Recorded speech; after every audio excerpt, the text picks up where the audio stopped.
The GFA Guitar Summit is a unique and immersive experience for talented young classical guitarists that happens each year during the GFA International Convention and competitions.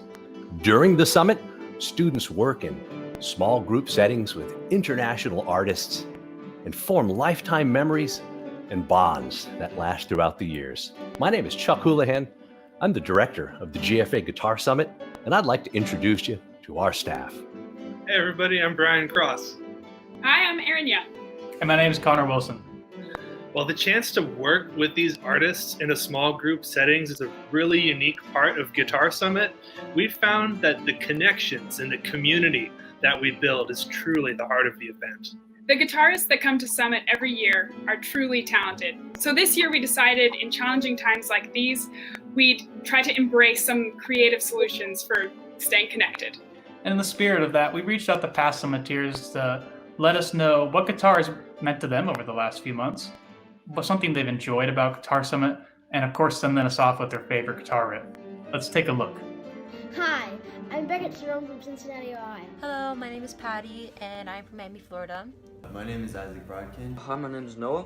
Hello, my name is Angela Hernandez, or you can call me Angie, and I'm from Miami, Florida. Hello from Tennessee. I'm Riley, and this is my twin sister, Kate. Hi guys, I'm Brady Davis from Nevada, and I attended the GFA Guitar Summit at Cal State Fullerton in 2017. I had an awesome time being part of the 2018 GFA Youth Orchestra in Louisville, and I was really looking forward to joining the GFA Youth Summit this year in Indiana because I'm finally 11. But I guess I'll be seeing you guys all in Fullerton next year. Keep playing.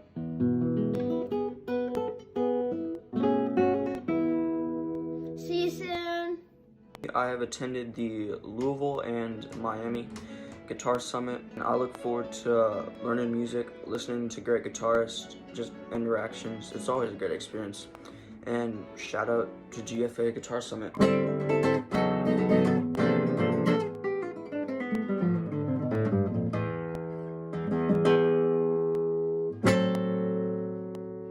I loved being able to work with people from all over the world. I loved working in a huge group, and I loved working on some new pieces. Shout out to the people at the Guitar Summit.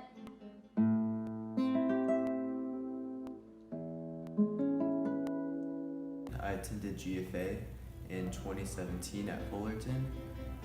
And for me, the coolest thing about that was that when you go, you're not just seeing people who are like in your area, or not even just in the US, like you're seeing people who are around the world.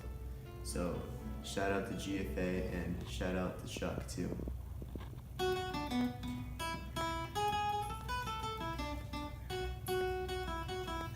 I attended the GFA Guitar Summit of Miami 2019. A few months in quarantine, guitar has meant for me a way to de-stress and kind of ground myself during these chaotic times. I also want to give a shout out to the GFA Summit for reaching out to us and asking us to make this video. Thank you so much, and I hope all of you are staying safe.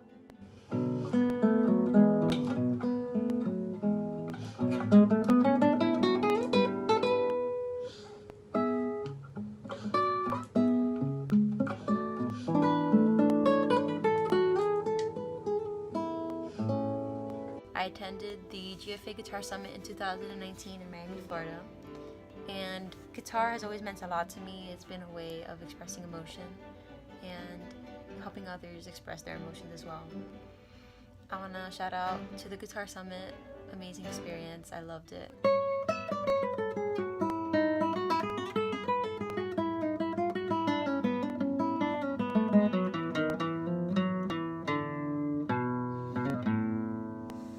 Thank you for listening, and stay safe and stay healthy. We've attended the last two summits in Louisville and Miami. Guitar has meant a lot to us over the last few months because we've had time to explore our creative side through our arrangements and original pieces. We can't wait to see everyone in California in 2021. Here's a shout out to the Guitar Summit.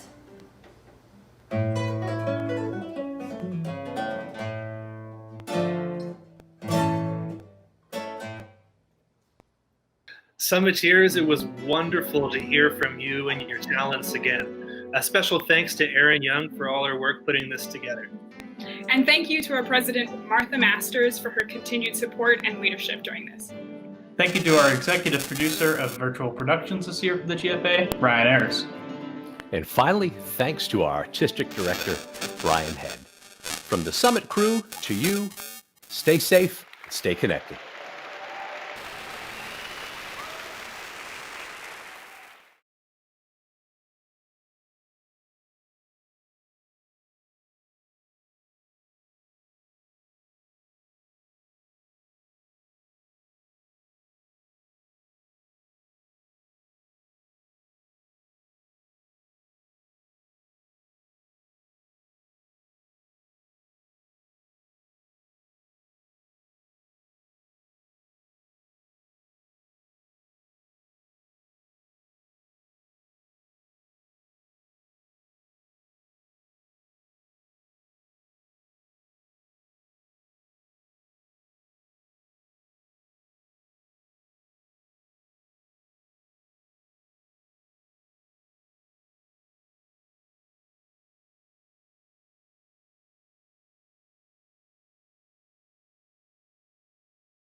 Good morning, everyone, and welcome to Day 6 of the 2020 GFA Virtual Convention. We are nearing the end, and we still have a lot of great content to share with you. We are going to start this morning, actually, with something that's not on the schedule. We're going to jump to a full exposure to our virtual vendor expo. So just as if you're walking straight into the vendor expo, and you get to meet a lot of our vendors. Not everyone was able to give us a video who was usually there, but many of them did, and they've actually been one of the beautiful surprises to me of this week. So we're looking forward to starting off with a virtual vendor expo. That is for this morning, in place of the tribute to Sabrina Vlaskalic that we were planning. We ran into some very late midnight oil kind of issues with the final production of that video. So we're still working on it today, and we'll let you know when we'll be able to air that for you. Well, by the end of the day, we'll have some news for you. So we're starting off with our vendor expo, jumping into from there an international ensemble competition showcase. So featuring some of our past winners of this competition. If you're not familiar with our ensemble competition, it's newer for us, but the level of artistry has been amazing, and I have been really touched by the videos that our past winners have shared with us. So that will be a highlight of our morning. After that, we have our final masterclass performance with Aniello Desiderio. And then we have, closing out the morning, a lecture followed by a Q&A with Jennifer Trowbridge. Enjoy the morning.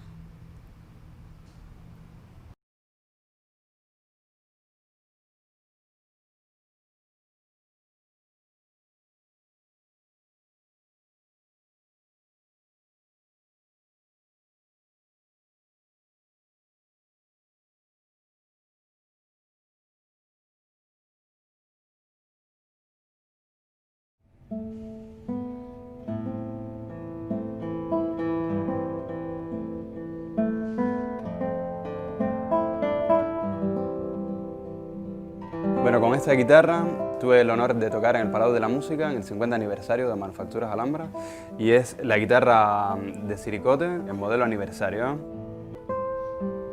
Es de cedro y los aros y el fondo son de siricote, y la verdad es que tiene toda la gama y las sutilezas tímbricas del cedro aprovechadas al máximo y toda la potencia, y un concierto sin amplificación perfectamente cómodo me sentí con esta guitarra.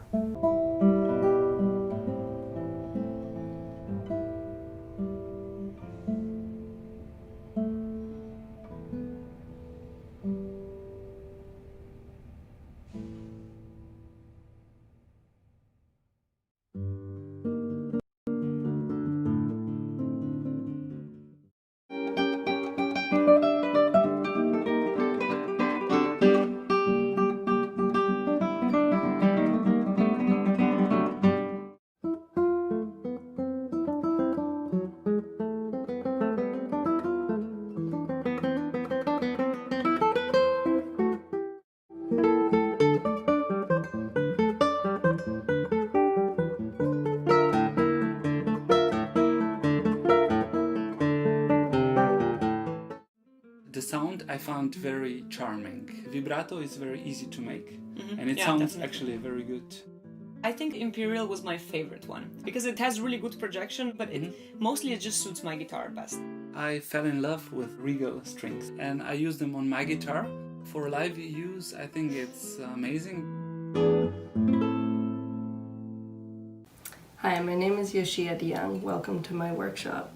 Here I'm working on a guitar with European maple back and sides and a Swiss spruce double top with an Eastern white cedar inner layer and a Nomex core. I work in this shop with my husband Pat Hodgins, and together we'll be teaching guitar making courses starting this fall with a maximum of 2 students. Really missing seeing everyone at GFA and hope to see you all next year. Welcome to Guitar Chamber Music Press. We are pleased to be with you and be represented at the first virtual GFA Vendors Expo held in cyberspace. Guitar Chamber Music Press is devoted to publishing music both new and old, composed and arranged for guitar and guitar in ensemble. Our catalog contains hundreds of scores for guitar, including works for solo, duo, trio, quartet, ensemble, chamber music, and more, representing 34 individual composers and arrangers who are educators and performers as well. Visit our website at guitarchambermusic.org. Please notice our About menu, which tells you more about Guitar Chamber Music Press and navigating the website. Included are works from the Renaissance to the present day, in many genres, seasonal, sacred, and secular. Our catalog includes works by Bach, Handel, Mozart, Haydn, and Bizet, to name just a few, as well as original compositions by Glenn Kaluta, Dave Burdick, Scott Borg, Guido Sanchez, Portuguese, Garth Baxter, and many more. Your music order will ship within 24 hours. Thank you for visiting our website at www.guitarchambermusic.org. Be well and be safe.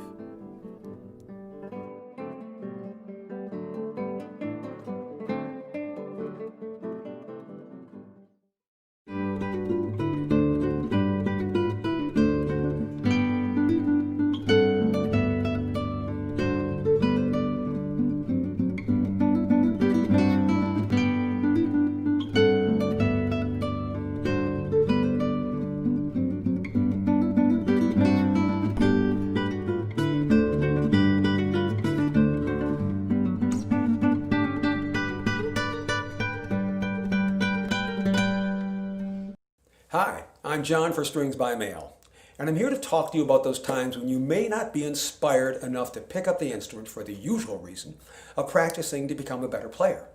And at those times, perhaps you could be inspired instead by thinking about how it's making you a better human being. So I want to give you 3 examples of that. The first is that it's putting us in the state of mind and helping us to learn to achieve the state of mind that great mystics have encouraged in their followers on the path to enlightenment throughout the ages. The second is it brings us face to face with and thereby gives us the opportunity to overcome what is widely regarded as one of the greatest challenges of being human. And third, it teaches us to think and perceive in the ways that the greatest minds have thought and perceived throughout history. So let me elaborate. That state of mind of the mystics, it's being one with the experience we are in. It's being completely present in the now. It's what happens when we're focused on what we're doing without distraction, releasing potential distractions as they come up, and we suddenly feel like 2 hours was only 5 minutes. And the challenge, the great challenge we face, it's the ego. For when else are we more tempted to compare ourselves? We tend to look at the person who's more advanced than we are and potentially become discouraged. Or we look at them and start picking at their flaws to bring them down closer to us. Or we look at the person who is currently not as advanced as we are, and we think, at least I'm doing better than they are, and sort of push them down in a way to lift ourselves up. Instead, we could be looking at that person who is more advanced and being purely inspired, not bothering about their flaws, but looking at the beauty to carry us forward and lift us up. And we could look at the person who's currently not as advanced and just think about how much better they could get and help encourage them. We have the choice whether to let this inevitable juxtaposition become a comparative competition driving us all downward, or an inspiring awareness of unity that lifts us all upward. Now, this most outrageous claim to think and perceive in the ways of the greatest minds. I'm going to need backup on this, so I will bring to the witness stand Albert Einstein, brilliant mind of the 20th century who changed our perception forever, especially through his relativity theory. And here's what he had to say about the discovery of the relativity theory. He said, "My discovery was the result of intuition, and music was the driving force behind that intuition. My discovery was the result of musical perception." Musical perception.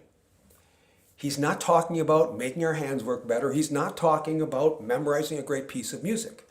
He's talking about truth, about how when we bring a balance between our own emotions, the structure of the piece, and represent it through expression in dynamic, rubato, and vibrato, that we have such truth that we reach directly to the heart of our listeners.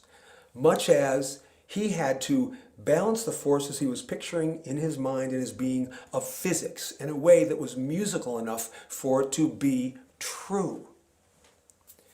So, the next time you need a little extra inspiration, maybe one of these ideas will help. And if along the way, we at Strings by Mail can provide you with the music, the strings, the accessories, or even a little advice that you need, please don't hesitate to be in touch. I wish you an inspired practice, and I thank you for watching. Hello to all my GFA friends and guitar family. A special shout out to my Woodring family if you're watching. It is an honor to be a part of this year's online GFA festival, and I hope you're enjoying it. I want to welcome you guys to the Woodring Guitar Shop that we built 2 years ago. It's brand new, and I've been really enjoying building guitars in here. We also get to host concerts and master classes, and I can't wait to resume doing that once we start getting to more normalcy in life again. As you can see, I've been pretty busy building commissions, which is pretty awesome to have right now, and hopefully start some new ones in this fall. If you have any questions or want more information about my guitars, please visit my website at woodringguitars.com. And in the meantime, I want you guys to just stay healthy and safe, and I hope to see many of you soon. And I look forward to the 2021 GFA in Fullerton, California. Take care, everyone.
I'm David Freeman, the owner of Timeless Instruments and a Luthier of 40 years. I operate a Luthier training school graduating over 650 students since 1986. I have a vast selection of woods, for builders on my website, and a personal select assortment for my custom builds. This is Curly Hawaiian Koa back and sides. Tonally, it creates a warmer sound than the Rosewoods.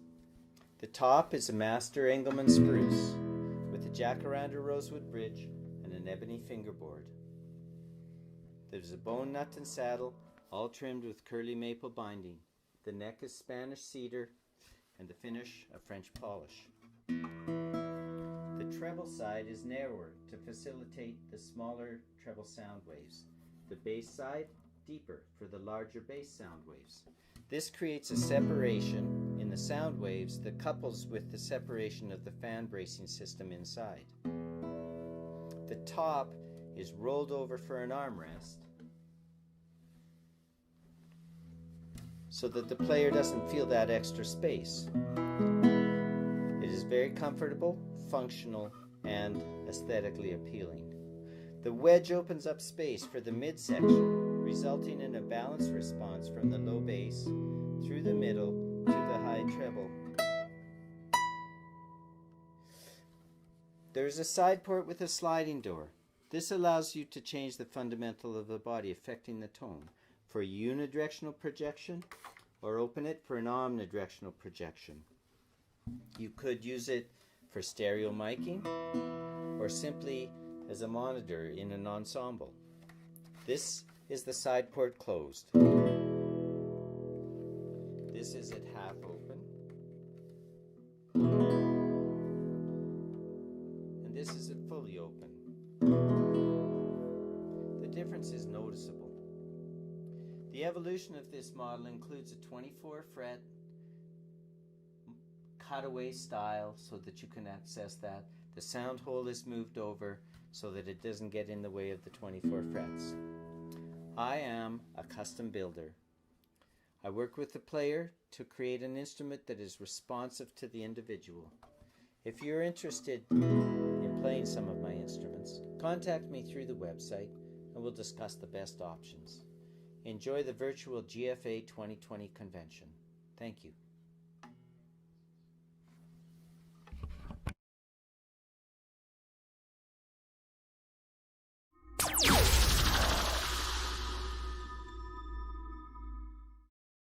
Hi, I'm Gary Ryan, a guitarist and composer based in the UK, and I teach at the Royal College of Music in London.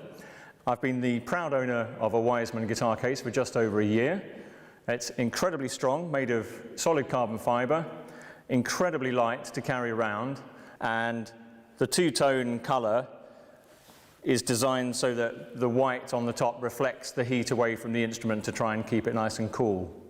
I'll take you through a few of the features inside the case now. The first thing to say about the interior of the case is that the instrument is suspended. At no point does the guitar come into contact with the side of the case, so it protects it from the sort of shocks that you might get when you put it through an aircraft hold or you're just carrying it around London, maybe on the tube. I've put it through the hold on several occasions since I've had it, and it's been absolutely fine. I've had no problems at all. It's come back with no marks. And the case itself is completely waterproof. The side closes completely flush, and you have pads positioned strategically and several that you can adjust using Velcro by positioning them in slightly different places. And you've also got a little pouch for the guitar accessories and a little pouch here for keeping maybe strings and things like that.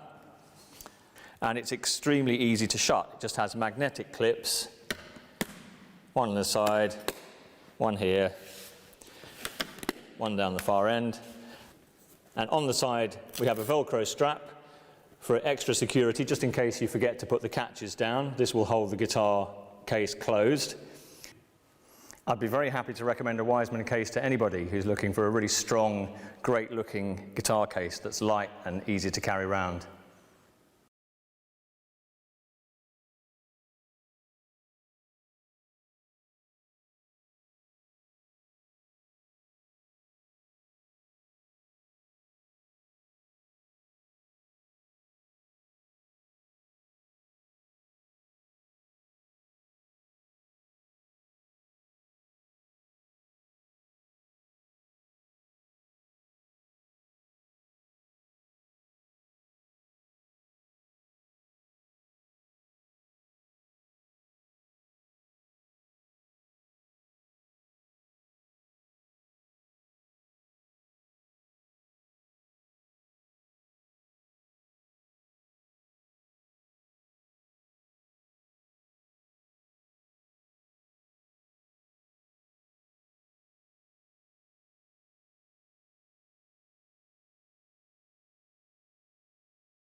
Join me in celebrating the decades-long partnership between the GFA and Savarez. It was an honor for me to present Savarez President Bernard Maillot with the 2010 GFA Industry Hall of Fame Award, and I look forward to many more years of collaboration and friendship together. Here are some past GFA competition winners who play Savarez.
Like most guitar makers, I work alone.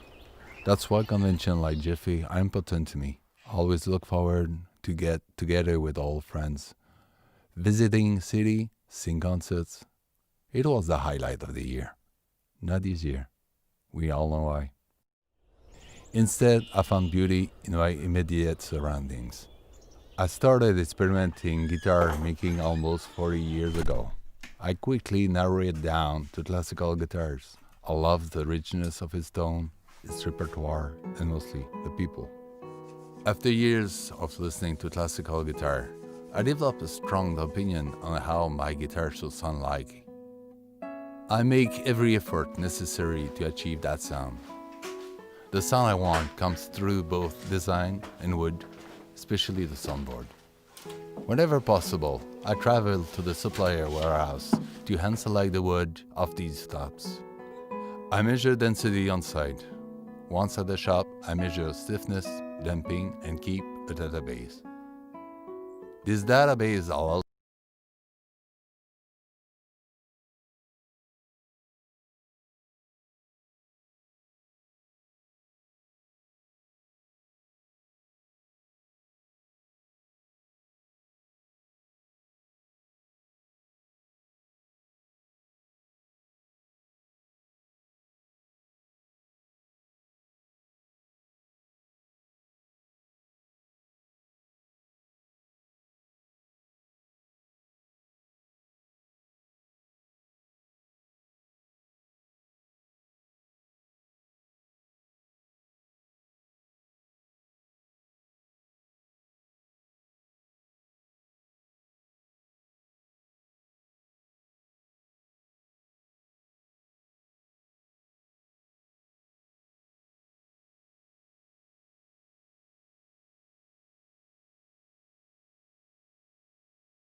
Here in Maine, we have real long winters, and we spend months looking forward to when spring finally comes. We've been spending a lot of time in the garden, growing food, planting things. Everybody's doing some kind of creative project or working on new things. I'm Toby Rzepka. I make concert classical guitars here in Portland, Maine.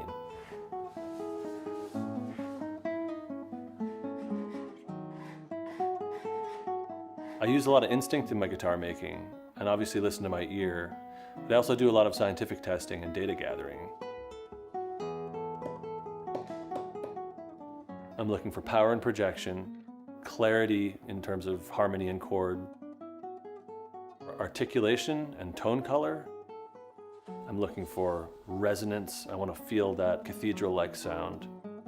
I want you to feel like you're playing effortlessly and that the sound is just pouring out of the instrument under your fingers. And that's the criteria that I judge guitars by more than any other. The first guitar I have for sale is a 2020 Cametillo Rosewood and European Spruce 650 with an elevated fingerboard and an all-wood lattice bracing. I love working with Cametillo Rosewood. It's very difficult to get. It grows in southern Mexico, but it has an incredibly rich purplish red visual tone to it and tends to make a very powerful and crisp guitar.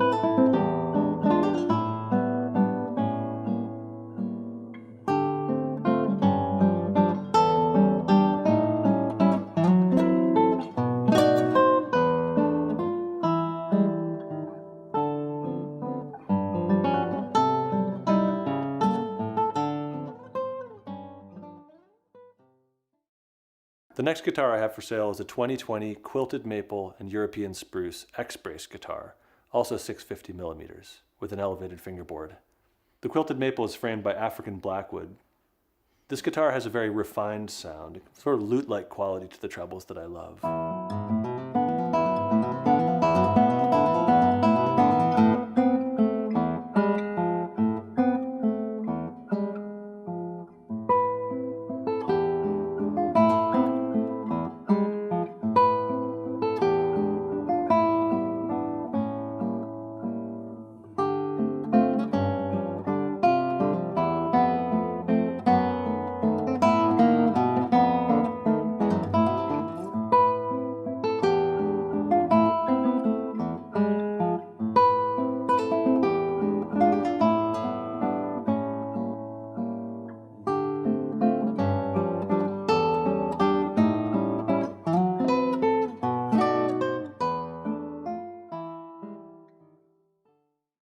The third guitar I have for sale is a Cametillo Rosewood Western Red Cedar 650, the traditional fingerboard. This guitar is a powerful guitar with good balance. It's got rounded trebles and articulate basses.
Hello, I'm Howard Wiseman. Welcome to our 2020 GFA booth.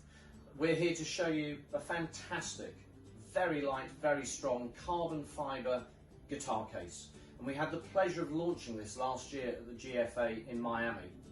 The case is a joint venture between the previous owner of the Accord cases in Croatia, a friend of mine called Robert Schenk, and ourselves, Wiseman Cases here in London.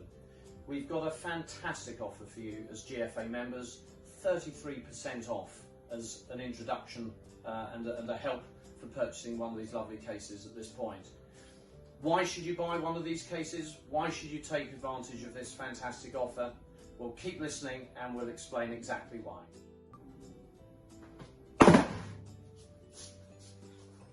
Now that's the guitar making an entrance.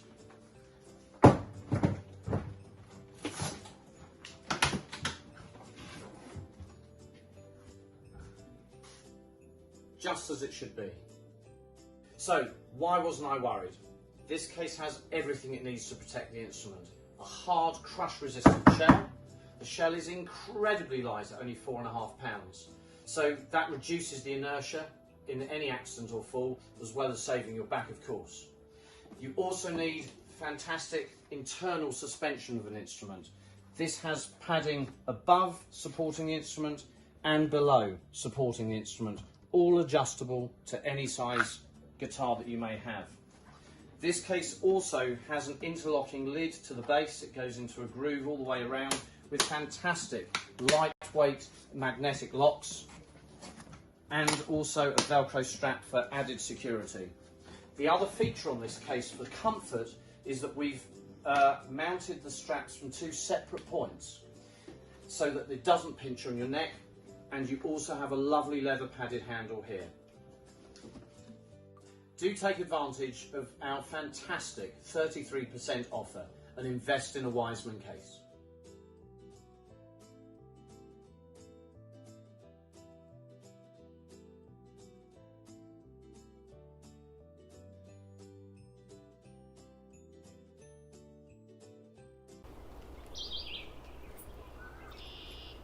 Like most guitar makers, I work alone.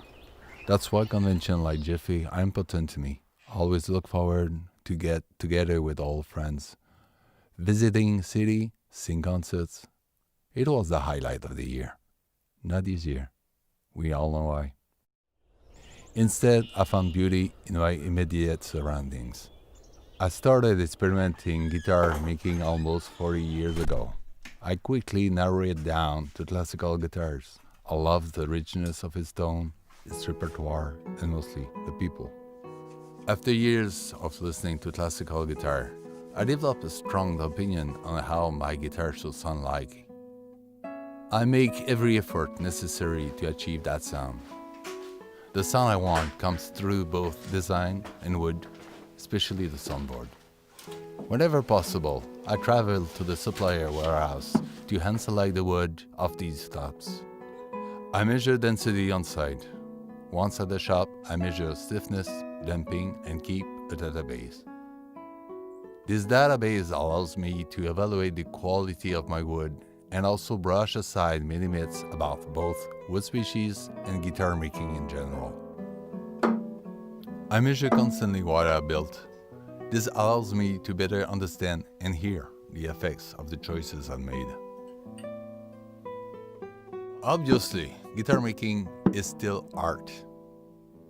I'll still rely on intuition, experience, skills, know-how, and attention to details. Combining art with data helps me reach my goals reliably. I do have a waiting list, and the people waiting my guitars expect something consistent with what they have seen from me in the past. So this makes the GFA all the more important. It gives me the opportunity to try new ideas, show my progress as a guitar maker. Because almost after 40 years, I am still learning, and that's what I like about my job.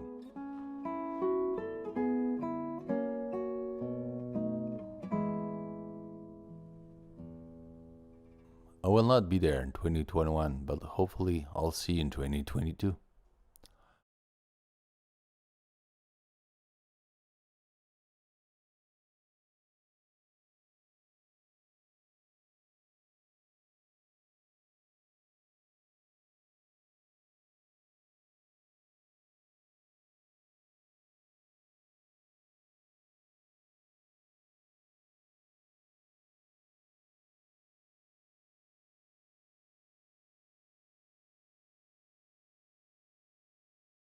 Hi everybody, I'm Mary Lou Roberts. I'm here in my studio in Ann Arbor, Michigan, where I teach the guitar using the Suzuki method. I get to work with parents and children who grow to appreciate the guitar, and I train Suzuki teachers in ongoing courses throughout the world. It's great to see new effective teachers forming new studios, and their students grow to love the sound and the music of the classical guitar. I became a new board member this year, and I realized there's a lot in common with the GFA and established Suzuki programs. We both encourage a thriving, positive community. Every program, every studio is a little community, and the GFA is our wider community, and we can all be a part of it. We both emphasize listening to great music. Suzuki students have their reference recordings that they listen to daily, and the GFA has wonderful opportunities for listening in this online convention that I hope you'll take a part of and enjoy. There's hearing concerts, but there's also seeing lectures and seeing the competition or being a part of a discussion. There's room for everything in the GFA. Everyone can participate. I imagine people becoming more inspired, playing more, loving their guitar music more through events like this. They really bring us together at a time when we really need it. Please consider donating if you are able to help keep the strong presence of classical guitar throughout the world. I became an online member recently, and that's very convenient. I can access any of the information I need at any time. I just found the donate button and contributed that way. I love the wide range of sounds that we can create as guitarists. The beauty of our instrument is worth putting out there, and there's a wide range of people who play and enjoy it as well. It's a wonderful, extensive community, and I'm proud to be a part of it. I hope you'll tell your friends about the GFA convention online, and I hope you're staying safe and healthy, and please enjoy the convention events.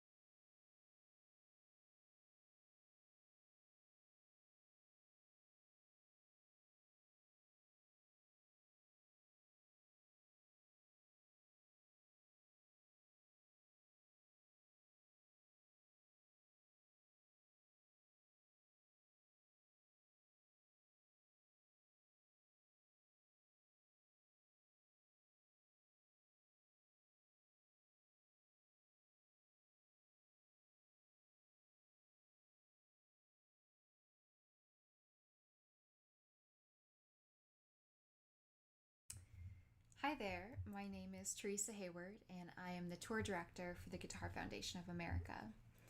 I'm originally from the town of Chicopee in western Massachusetts, and I relocated to Louisville, Kentucky a few years ago, where I currently live. I'm an artist, singer, songwriter, and a private voice and piano instructor. I was introduced to the GFA a few years ago when I fell in love with a classical guitarist. Who is now the International Ensemble Competition Director, Michael Kagan. Last year, I became part of the GFA staff and took over as tour director, and my position involves scheduling our solo artist competition tour across the United States and Canada, and hoping to expand further. Such an incredible part of working for this organization are the connections and friendships that I have made and continue to make among colleagues, presenters, and artists.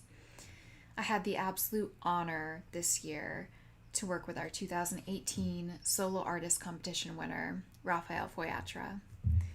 As my first year in this position, it has been so wonderful.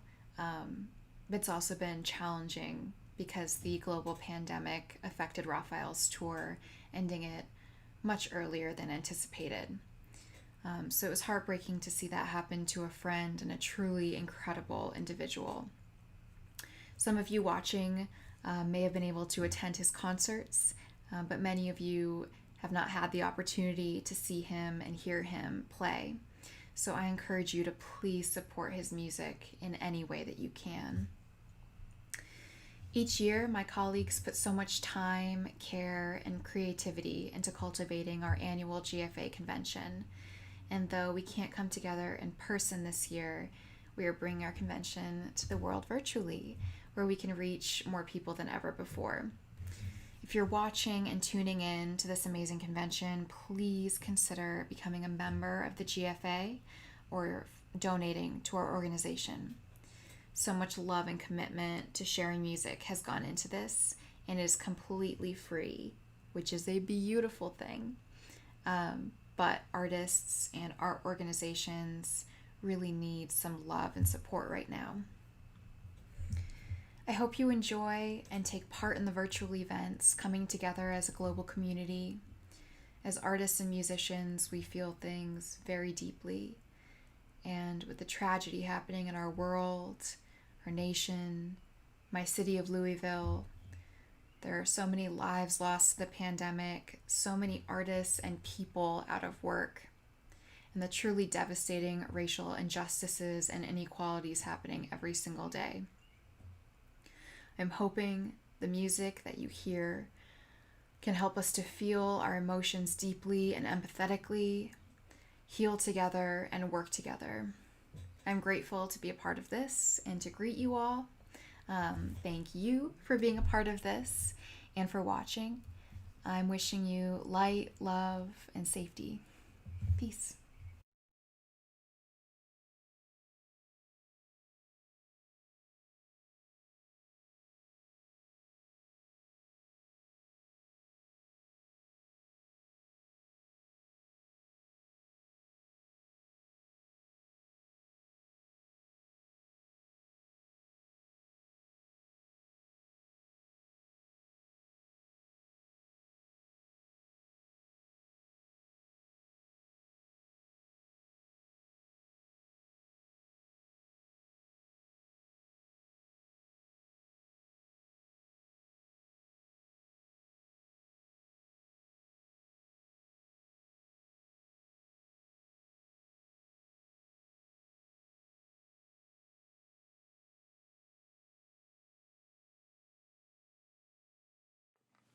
Hello, beautiful people across the globe. My name is Michael Kagan. I'm an artist, performer, organizer, collaborator, and teacher based in Louisville, Kentucky. I express all these things through my day job as a high school guitar teacher at the Youth Performing Arts School, where I'm proud to organize the first magnet school guitar offering in the state of Kentucky. I also spend my time as the president for the Louisville Guitar Society, where we bring more guitar programs into schools. We have a community guitar orchestra, as well as a concert series. And I'm honored to get to serve the GFA as the International Ensemble Competition Artistic Director. My story with the GFA begins in 2013. I was completing my master's degree at the University of Louisville, and when the convention came here, one of my tasks was to organize the private lessons. I kind of showed off my organizational chops for a little while, and they signed me on to direct the tour for the concert artist competition. And I did that for 5 years, and I really, really loved it. And as other aspects of my career kind of evolved, I needed to let the tour go, but I was honored to get the chance to kind of still be involved with the GFA and help develop and direct the International Ensemble Competition. Unequivocally, the friendships and community affirm my energy and love for the GFA. As someone who's been behind the scenes for the last 8 years, the esprit de corps between our staff is one of my most treasured feelings. And I look so forward to plugging into that each and every year. I know I'm not alone when I feel the spark of artistic inspiration after each convention. It is important to all of us that we inspire that in each other during this uncertain time. Please consider becoming a member or attending in the flesh someday, and possibly through donating through our PayPal link or through our website. We really appreciate it. The segment we are about to present is a compilation of all the previous prize winners from the International Ensemble Competition. It's been a dark time for our global community, but it's been an especially challenging time in my city of Louisville, filled with violence and racial inequity. I'm reminded, as I assembled this segment, that the shortest distance between us is listening. And what a beautiful, peaceful teacher we find in making music together. Enjoy.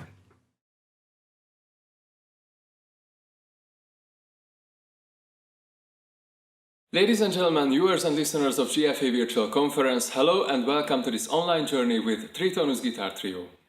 My name is Bálint Varga, and as I always say at our concerts, Levente Molnár sits next to me, and Gergely Szurgyi is on the other side. As now we have the chance to reach probably more people around the world than ever before, we would like to show as many sides of us as we can in a situation like this. First, we have a material which has already been recorded before pandemic, but we haven't published it until this time. It contains a very well-known piece for guitarists, Serenata Española by Joaquin Malaz. The transcription for 3 guitars is made by Klaas Krantz. The next 2 videos are both made in quarantine. It's the end of May when I'm recording this message, and February was the last time we could see each other personally. During the period of March and April, we made a quarantine video every Saturday for 7 weeks. Now we chose one of them to show you. It's a movement of 15 Hungarian peasant songs by Béla Bartók. We made a separate video in the middle of May only for today's broadcast. In this one, we play the 3rd movement of a piece called Csangó Sonatina, written by Ferenc Farkas, one of the most versatile composers of Hungary in the 20th century. Afterwards, we still continue the row with a Hungarian composer, but this time a really young one. His name is Gergely Balázs. He asked us to try his new piece called Sunset 2 years ago. We kinda like the spirit of this composition. Now you can also check it out. There's a record of us playing this piece live in concert. And last but not least, we brought you an Italian medieval dance called Saltarello la Regina. This is one of our favorite pieces, and we don't want to miss the opportunity to share our favorite record of it. Before we start, we wish health, perseverance, and the luckiest possible outcome for all those who have to struggle, whether because of the current situation or for any other reason. We are always working together in the hope of being able to give valuable moments, not only for ourselves, but for all those people who are listening to us. And maybe one day we can step out of the screens of our electronic devices and give live concerts again. But for now, we have this platform to take you along our way of playing music. Ladies and gentlemen, have a good time!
Hey everyone, my name is Miles Johnston. And I'm Ziggy Johnson. And we're brothers from Melbourne, Australia, which is where we're currently filming this video. As a duo, we received third place in the first GFA International Ensemble Artist Competition in 2017, and we're currently studying Master Music at the Juilliard School under Sharon Isbin. The piece that we have for you today is Songs from the Forest by Nigel Westlake. Westlake is an Australian composer and clarinetist and wrote this piece in 1994 for John Williams and Timothy Kane. We recently got a chance to speak to Westlake about this piece, and he said he really wanted to write a piece that utilises the full range of colours, techniques, and also possibilities that the guitar has to offer. We'd also just like to wish everyone in the world, wherever you are watching this, that we hope you're staying safe during this difficult time. So please enjoy Songs from the Forest by Nigel Westlake.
Hi, my name is Momčilo and I am from Serbia.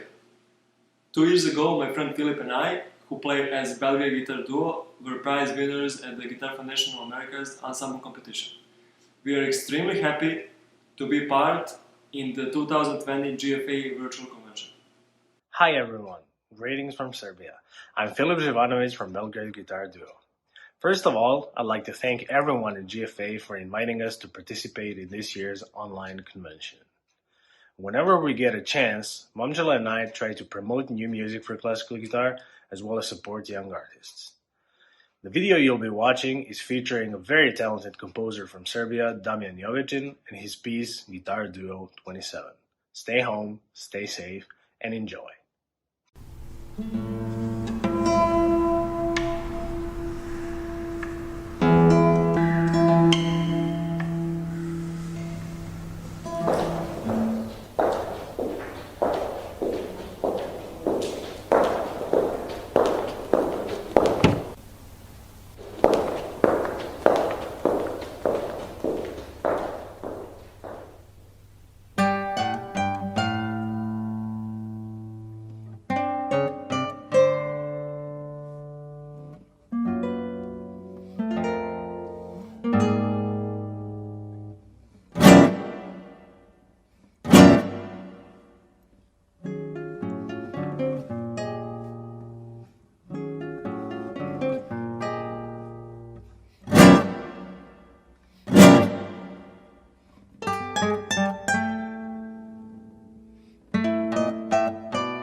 Hello everyone, we are the Ventikievi guitar trio from Hungary. These are very difficult times, but we would like to encourage all of you to remember that there are wonderful things in this world as well. One such thing is music, and we would like to share with you one of our recordings to raise your spirits a little. Stay safe, stay healthy, and stay hopeful.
We wanted to record some warm greetings for you for the occasion of the GFA 2020 online experience. Despite we'll all stay at home this year, the online event will surely let us feel the excitement of being part of the GFA one more time. We are very happy to be together with all of you, even through the recording. The times are tough and strange, but we will not yield to the virus and let the music be defeated. It's a reason to believe in it even more now. It's heartwarming to see that the wonderful family of Guitar Foundation of America is on the quest to let you all experience as much from the traditional convention atmosphere via internet. The great crew of this event stepped up. We are admiring this kind of dedication. Therefore, it is an honor to play our small part in this innovative event. The Guitar Society has once again showed the great sense of community. It is a very optimistic prognostic for the future of our instrument. We all hope for it to cause even more interest with chamber music. Having the opportunity to create music together will be one of the biggest rewards for our spirit and responsibility during this crisis. The day of harvesting it will come soon. We would like to offer you some recordings of ours. We all decided to go with the vital spirit and sunny feeling of Spanish music and present the parts of Ernesto Lecuonas and the Lucia Suite. Let it be a proud tribute of our unity as a music family and admiration for all the people who fight on the very first line of defense with the virus. The medics, scientists, or policemen. And I think together we can win. So stay home and love music. With best regards, Erlandis Quartet.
Hi there.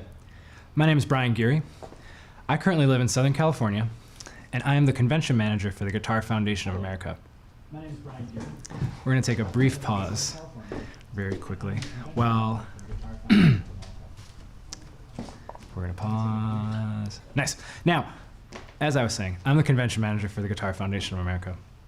I've been volunteering with the GFA since 2014 as a general volunteer, and after the first convention, I loved it so much that I continued volunteering, and in 2018 I became a staff member in the current role that I have as convention manager.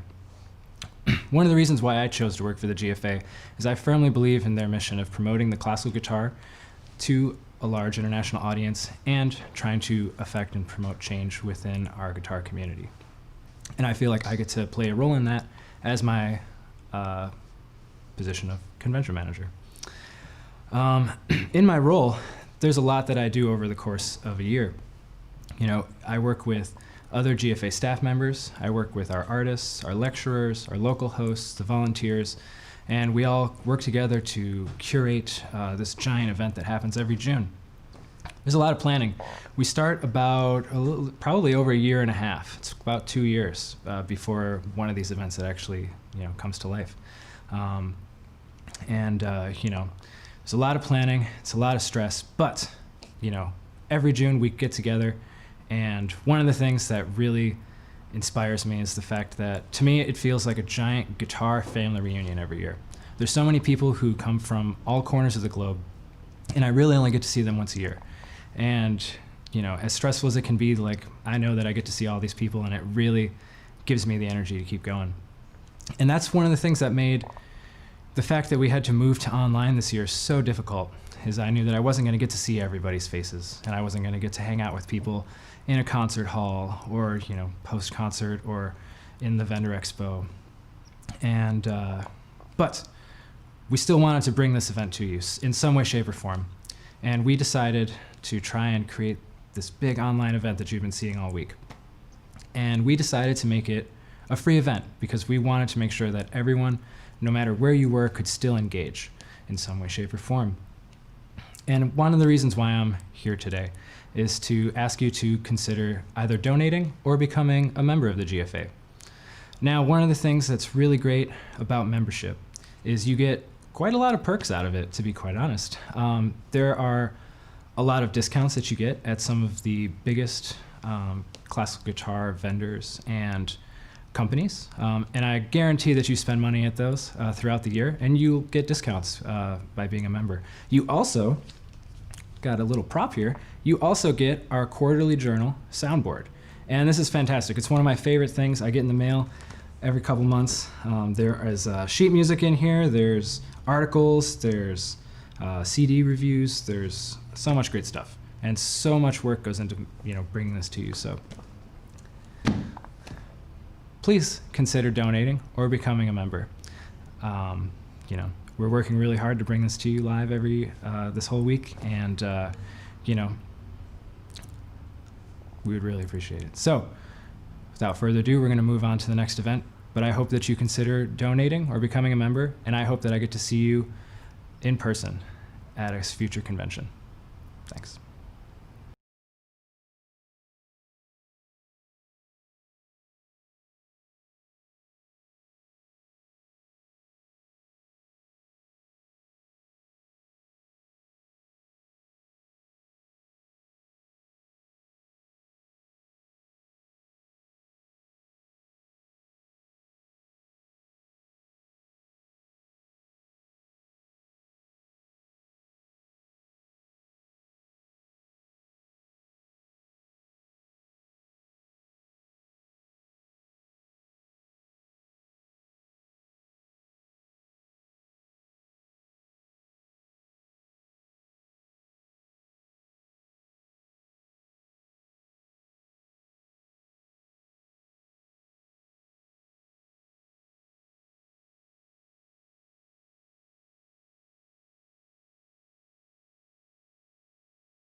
Brava, Bogi.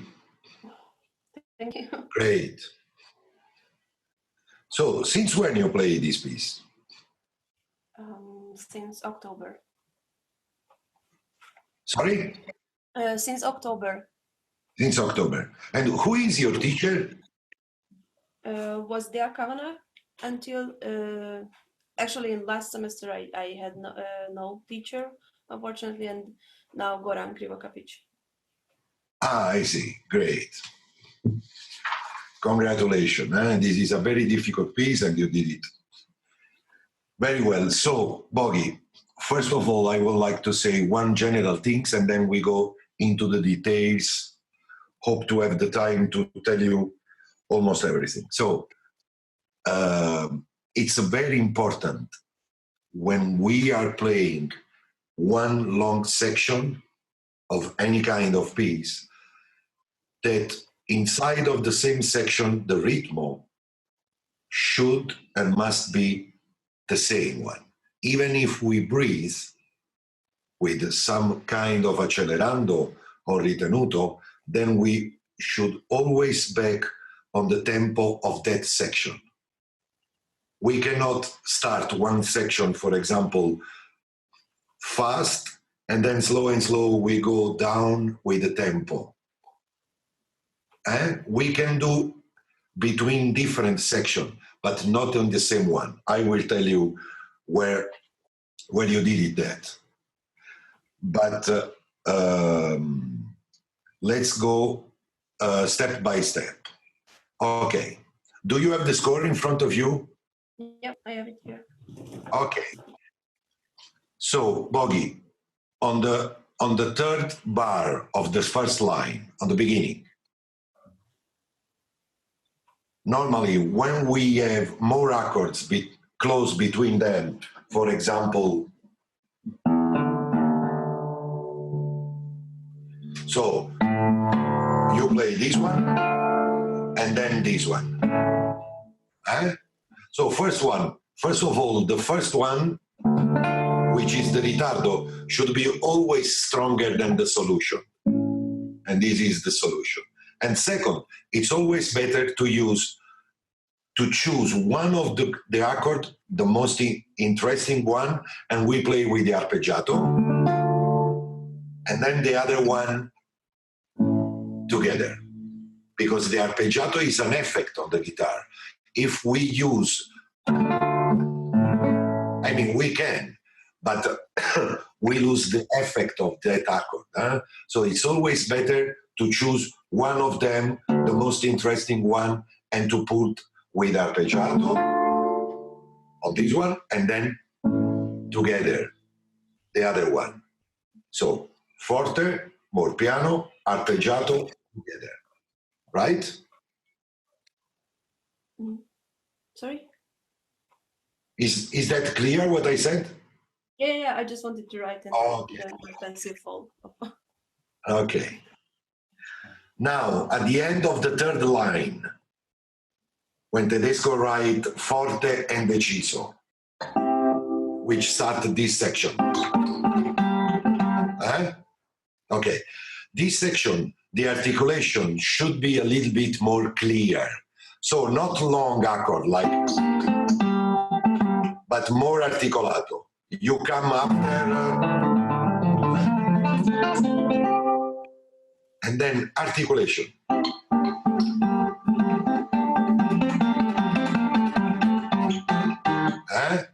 With more staccato. Can you try that one?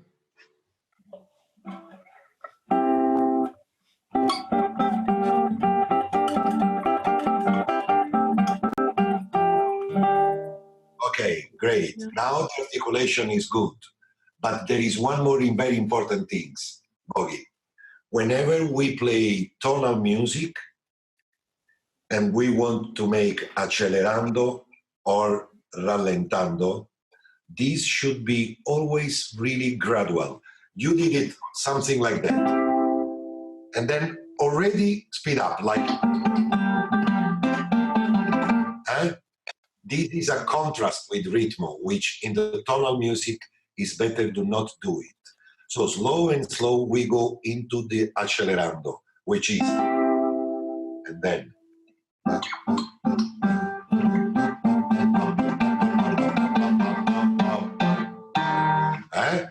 So if you imagine metronomo, we should not go from 50 to 100 just like that.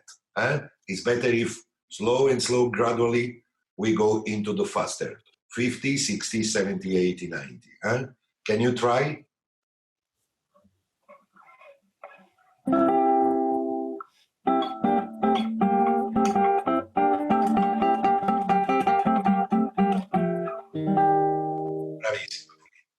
One more little thing. We are always speaking about the last bar of the third line, right? The first accord, this is important, forte. The second one, it's subito piano, so it's and then. So we start with sostenuto, piano, and then we go accelerando, crescendo. And, yeah, please, right? And one more very important thing is, what do you think? Which one is the most important voice on those accords? The lower. Exactly. So it's this one. Right? So you should try to have on the thumb the most important finger on this phrase. So it's not a, but it's a,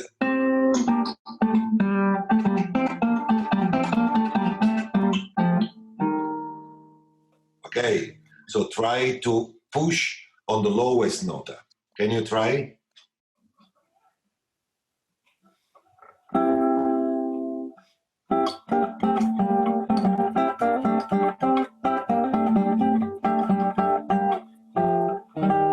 Sorry. Now I changed the fingerings.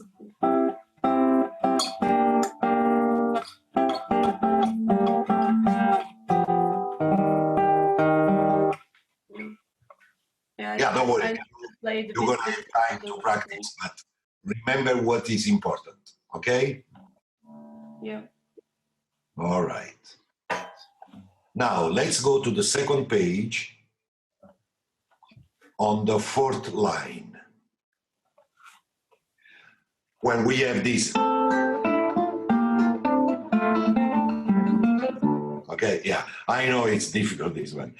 And I think that you should think about the possibility to change the articulation, which means the first one you play with the slur, and second one without.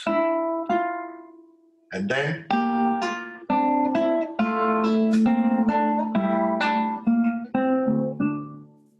this is gonna be more clear and with more articulation, which I guess on this particular case, it sounds better, which is something like.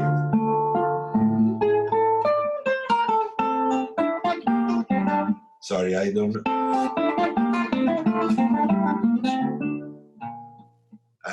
So, because sometimes the slur is not so clear. So, or you can do the opposite. First one without.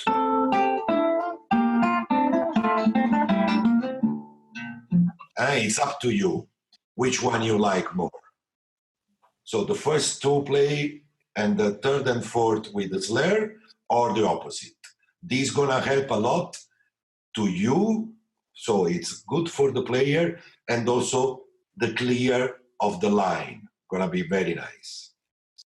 And this also, of course, the other one, this one. Sorry. This also will be very much better.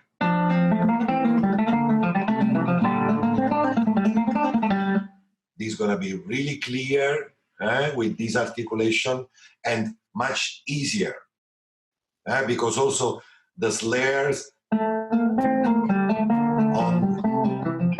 on the third string on the guitar, it's always a bit strange. Okay? Yeah. It's everything clear till now? Yep. All right.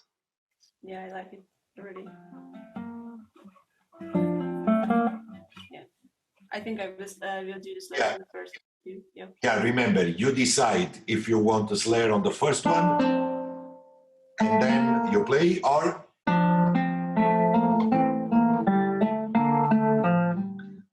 what you like most, you can choose, ok?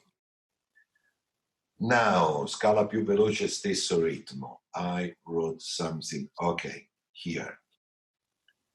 Now, at the end of the second page, when you have,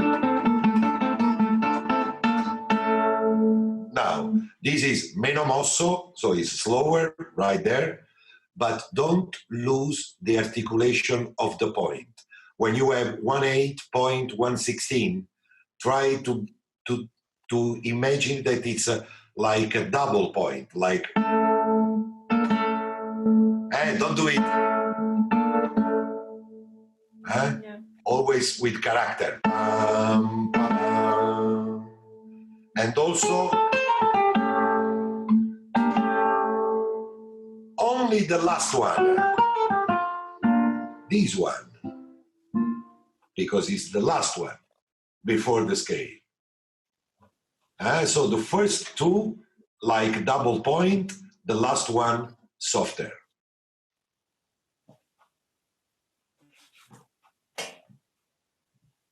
Is that clear?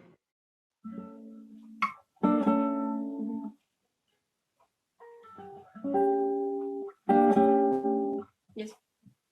Yeah, and then the last one, note.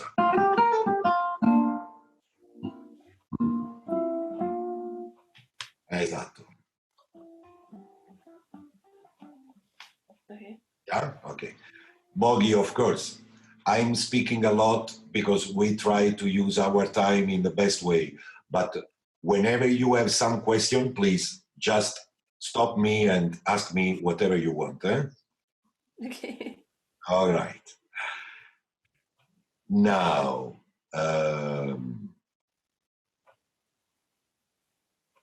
okay. At the end of the third page, Boggy, the last 3 bars, those one. Okay.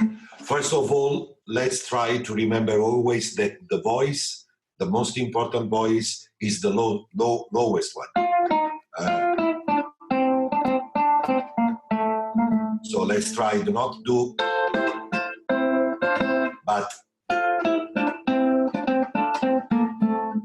okay. But what I wanted to say is that if you see, Tedesco wrote scherzando. You know what means scherzando, no?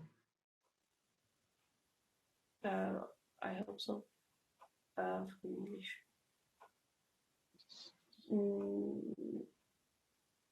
No, sorry, I can't say in English. No, don't worry. Scherzando means let's joke. Let's have a party. Let be happy and okay. let's joke between us. Okay. So I use this word in order to tell you something very important, Bogi. When we play this kind of music, so the 20th century music and all the, let's say, the Segovian composer, no? Like Mario Castelnuovo was. Castelnuovo, Torroba, Ponce, Turina, you know, all those composers, and especially on this period, we have to try to use all the possibilities of our instrument, and especially the colors. We should remember that from here till here, we have so many different colors on the guitar. This is one of the beauty of our instrument. And we should try to use all of them when we play this kind of music.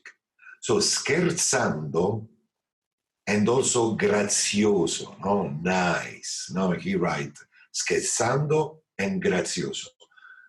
You can, for example, you can try more ponticello, and then you go, and then you change colors. So scherzando, let's joke, let's have party, let's be happy, means this. So let's try to use colors and dynamics a lot. If you see all the score, all the pages of Capriccio Diabolico, Tedesco wrote so many signs concerning dynamics, colors, and words in order to express to me, to you, that he wanted many things inside of the piece. Okay. Now, when you arrive on the next page, second line, what we said before, this one, shorter. And the second one, not. Okay, so the first short and the second one less. Chiaro? Clear?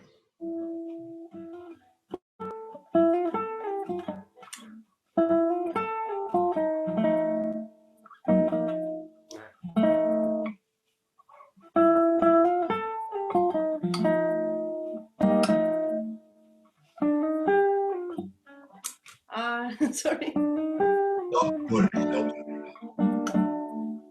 Esatto. Yeah. Okay?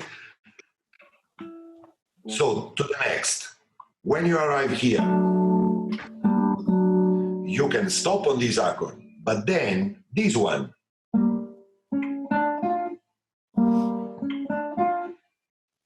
This is levare of the little scale. So you should not wait here and here.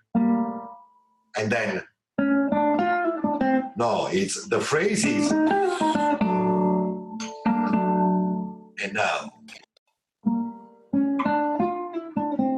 And then you start. Huh? Yeah. Don't wait too much on those nota.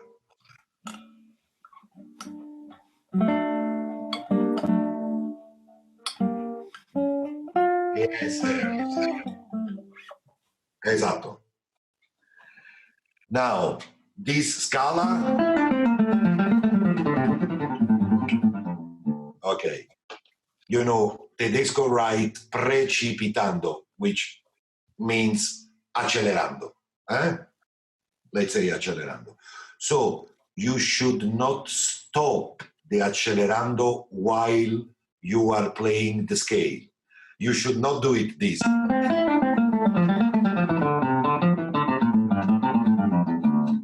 And this is a kind of something which is not fluido. Once we start, then continue. Mm-hmm. And you know what's And are you what playing best all? way? Sorry. Yes. What? Are you playing without slurs at all, or are you No, playing it? no. I play on the beginning from F. I don't put any more slurs.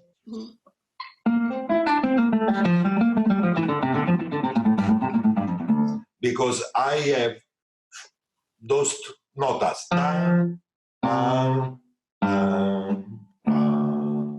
So once he starts,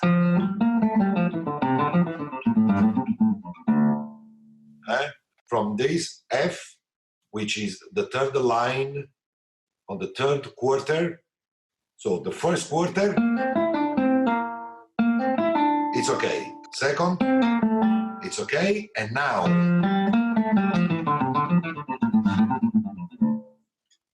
but Boggy, you are absolutely welcome to play with the slurs.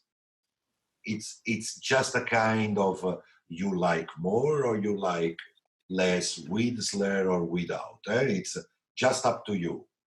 What is very important is that once you start, then you go in accelerando. Don't cut the scale into between the bars. Don't do. No, this not. You know what's the best way to practice the scale?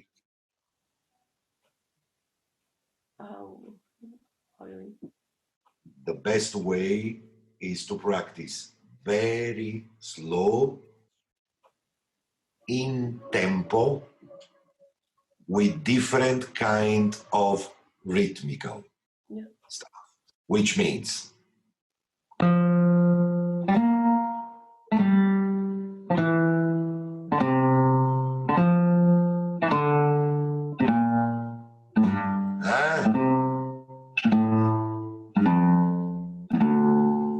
and then opposite, for example.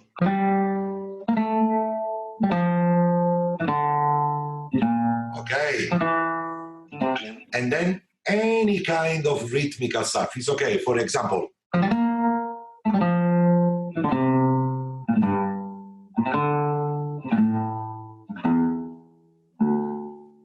or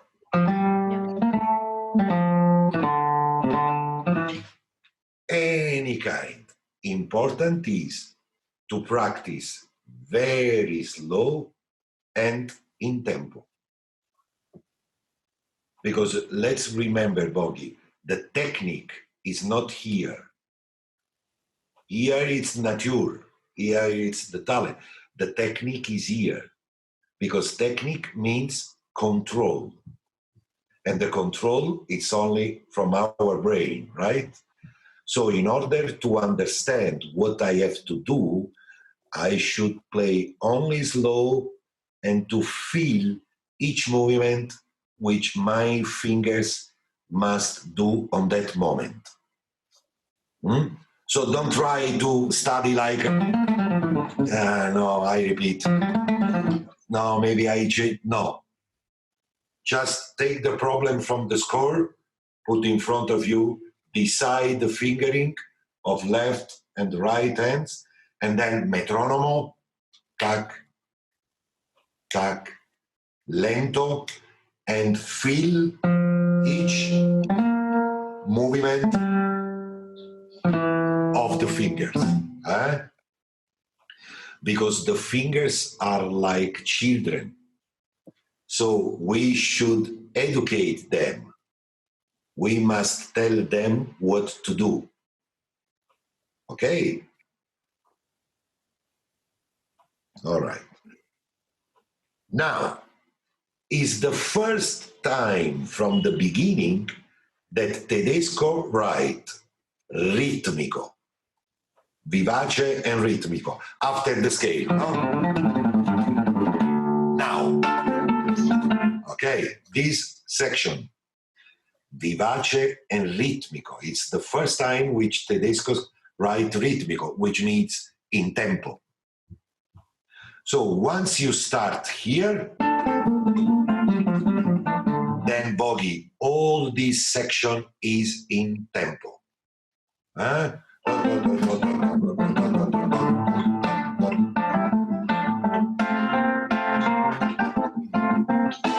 Everything in tempo.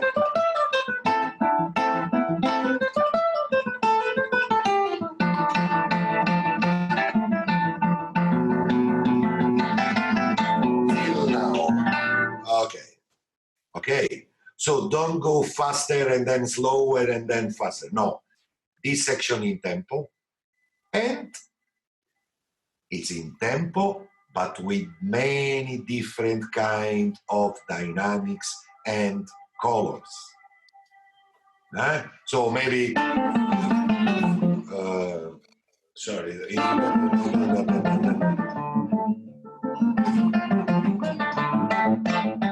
Ponticello and then.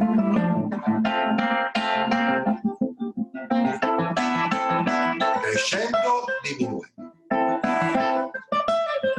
Accenti.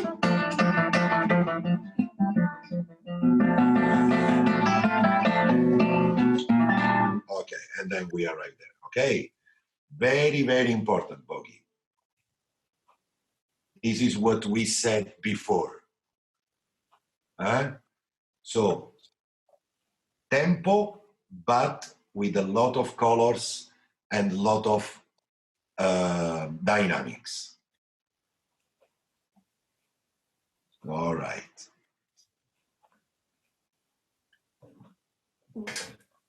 One more little things, Bogey. When you arrive here, and then you have to go here, don't jump with the closed eyes, like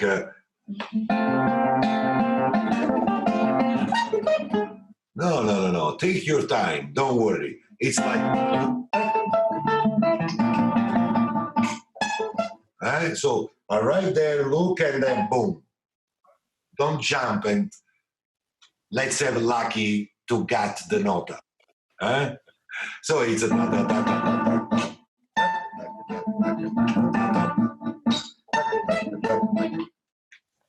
Is that right?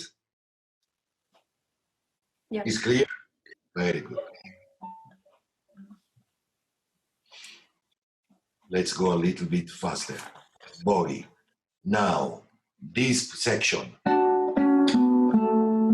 Okay. This is like minuetto. It's andante. It's not largo or lento. So it should be a little bit faster. Like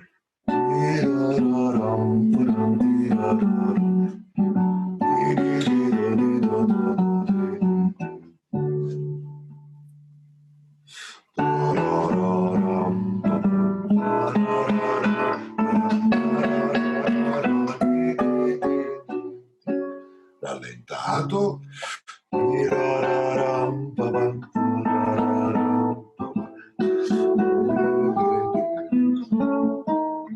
And now, and then, okay, so this section, beat faster. Yeah.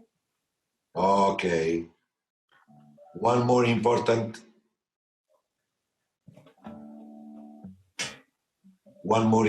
things, Bogey. All the section of the okay. The end of this phrase, this nota, is together with, so you cannot stop here.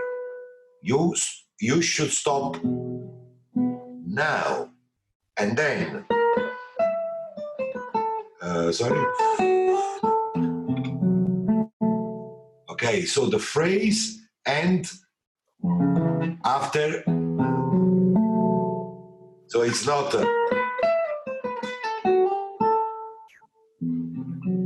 no, but it's very important this.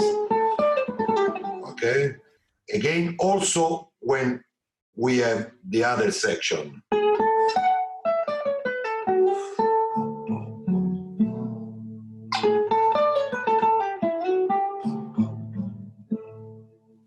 Okay. Okay. Now, at the beginning of this, after the scala, we have, okay? And now Tedesco write again andantino, like minuetto. So,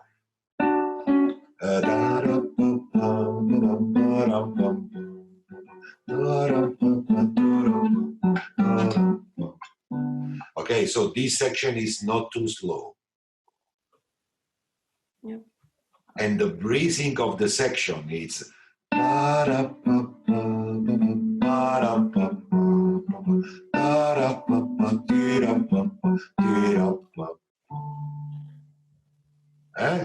the accents, and the section is like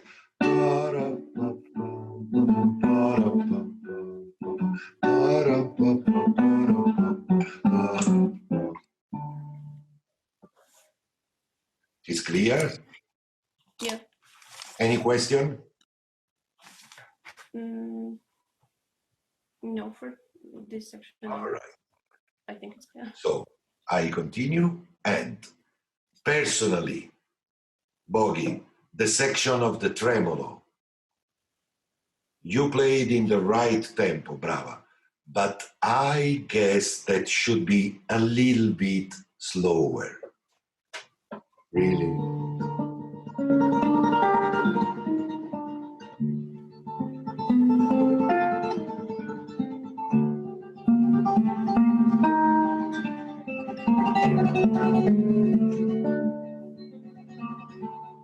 A little bit more singing. Huh? And if you like, you should always breathe a little bit at the end of the bar, which is here.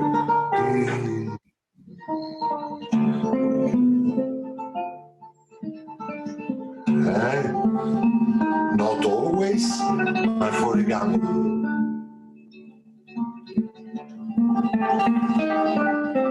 Now, for example. So not too fast, but this is just personal feeling. So think about.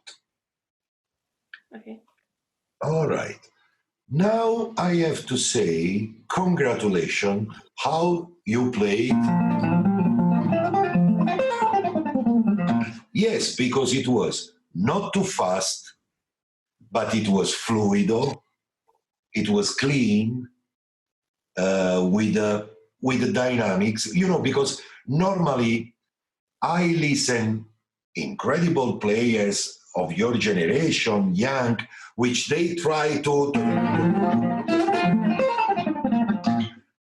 but it's not that. And I guess that you played in perfect tempo, in the right tempo. Brava, brava. What I want to tell you is that what I said on the beginning, the tempo in the section must be the same, which means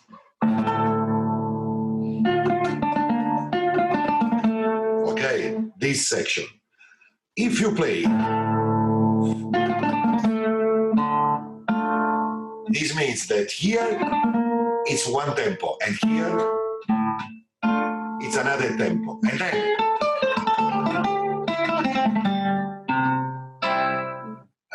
so we should not cut the tempo bar by bar. So it's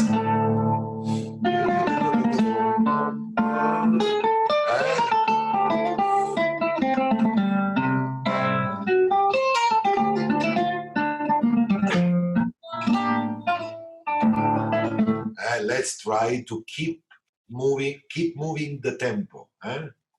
Don't cut too much. Okay. One suggestion. do you have the score which Angelo Gilardino edit, which is the original one? No, unfortunately not. It's very easy to find on internet. You can buy very easy. Okay. And Gilardino got the original score and he published it. And there is one section which Segovia cut it exactly here.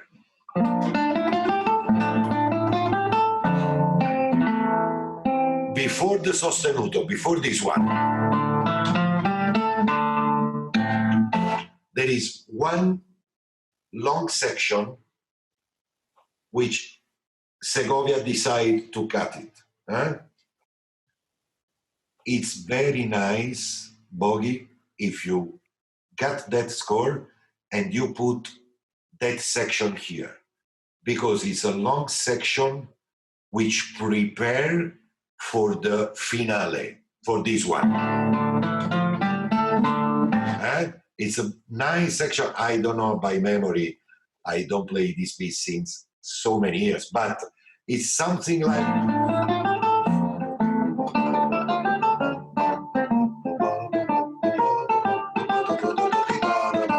And it's continuously crescendo,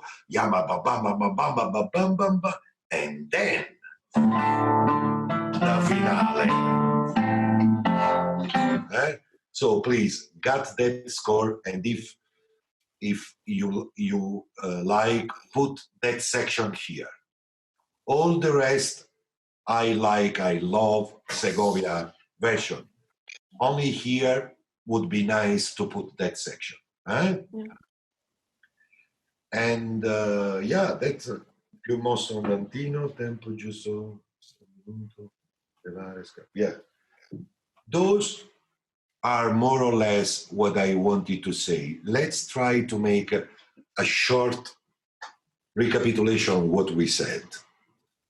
First of all, how to practice. We practice very slow, in tempo, with different kind of rhythm, in order to get the control here and not here.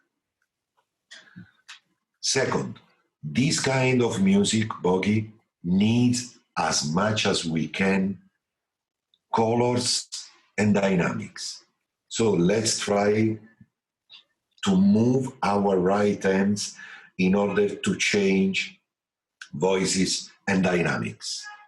Very important. Don't change the tempo in the same section. Remember that those sections,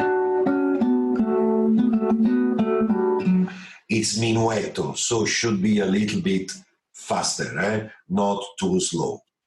That's very important. Concerning the slurs, you can decide to do it or not. Important is that if you start with accelerando, then the accelerando continue till the end. And when we do accelerando or rallentato, when we play tonal music like Capriccio Diabolico is, it's very important to do it in gradual and not from 0 to 100, bam, bam. Bam, bam, bam, bam, bam, bam, bam, bam, bam, bam, bam, bam, bam, bam, bam, bam. Very, very important. Okay, Bogi. Please, if you have any question, or everything was clear. Everything was clear. I just, before lesson, I had a few questions, but I don't remember now exactly. I think I got most of the answers. Maybe at the really end, before the La Campanella, I'm not sure if, I don't know. I'm never really satisfied with that, how I changed to this part. You mean this one?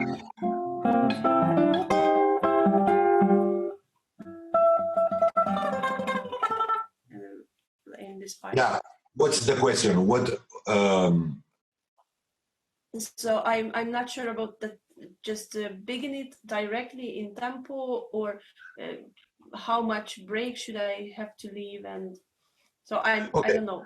However I play this part, I'm not happy with it somehow.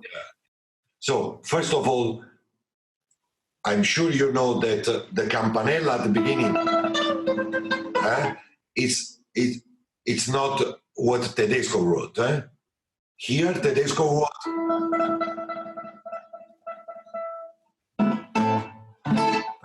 so the idea of campanello comes from Segovia. But I guess I understood your idea, and I guess once you arrive, maybe it's better to start directly in tempo. I mean, you stop, and then.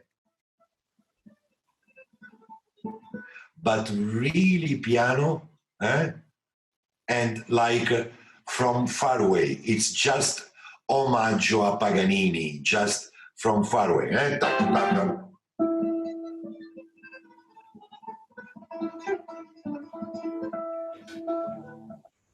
And then the last accord.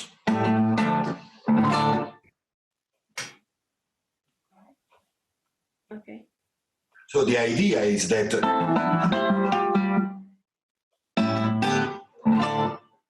this is the idea. So the campanella between is just a remember and homage.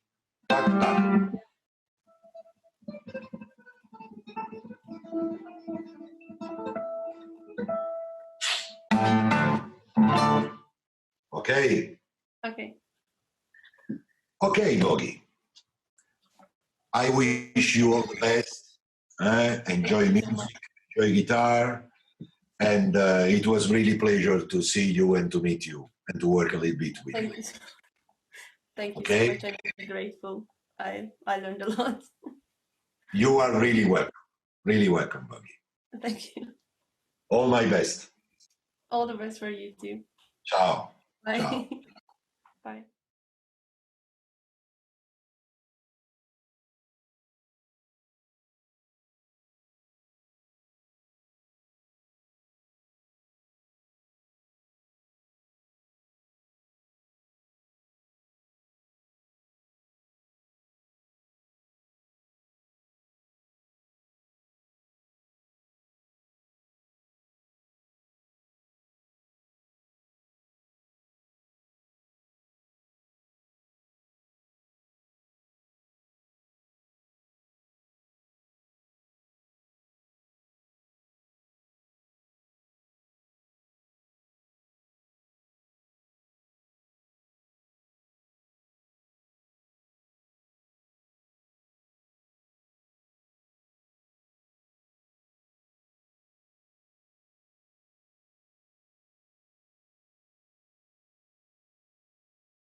Hello, I am Helene Rottenberg, and I am on the board of directors of the Guitar Foundation of America.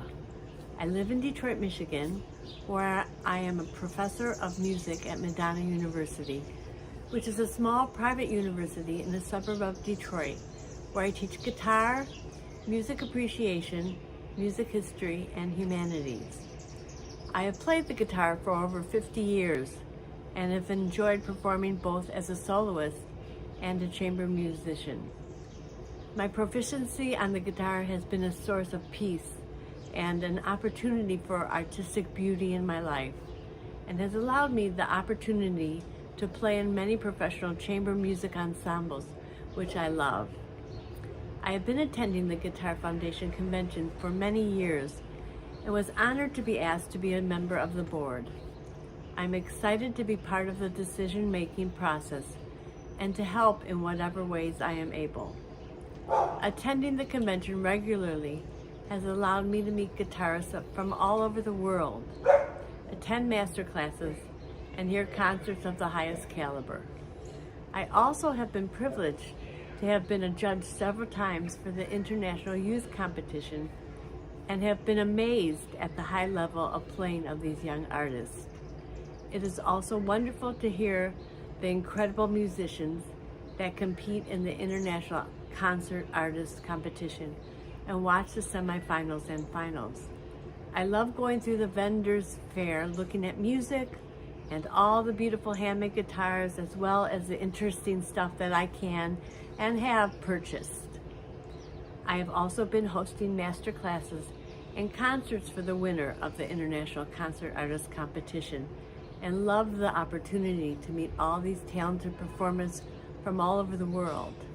So, due to the coronavirus, this year's GFA convention will be a virtual convention and will be available to viewers around the world. And the best news is that it is free. It gives us an opportunity to build a community of guitarists and guitar lovers both near and far. It adds more beauty into a difficult time when we are isolated in our homes. If you are attending this virtual convention, you will be able to watch the same concerts, lectures, master classes, and technique workshops, which are a part of the yearly convention. We hope that if you are not a member, you would consider becoming a part of our community and become a member and perhaps attend a convention in person in the future. As a member of the GFA, you will get a number of benefits, including the spiffy soundboard magazine, which is mailed out 4 times a year and is full of interesting articles, music, reviews of CDs, and more. Or you can simply give a donation to the Guitar Foundation of America, which would help us to fund this virtual convention. You can give directly on the website of the GFA or through the PayPal giving link that will appear on the screen after my video. Thank you for your attention, and I hope to meet you in person at a GFA convention in the future. Stay safe. Thank you.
Bueno, con esta guitarra tuve el honor de tocar en el Palau de la Música en el 50 aniversario de Manufacturas Alhambra, y es la guitarra de siricote, el modelo aniversario.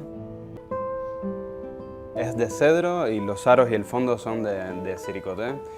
Y la verdad es que tiene toda la gama y las sutilezas tímbricas del cedro aprovechadas al máximo y toda la potencia. Y un concierto sin amplificación perfectamente cómodo me sentí con esta guitarra.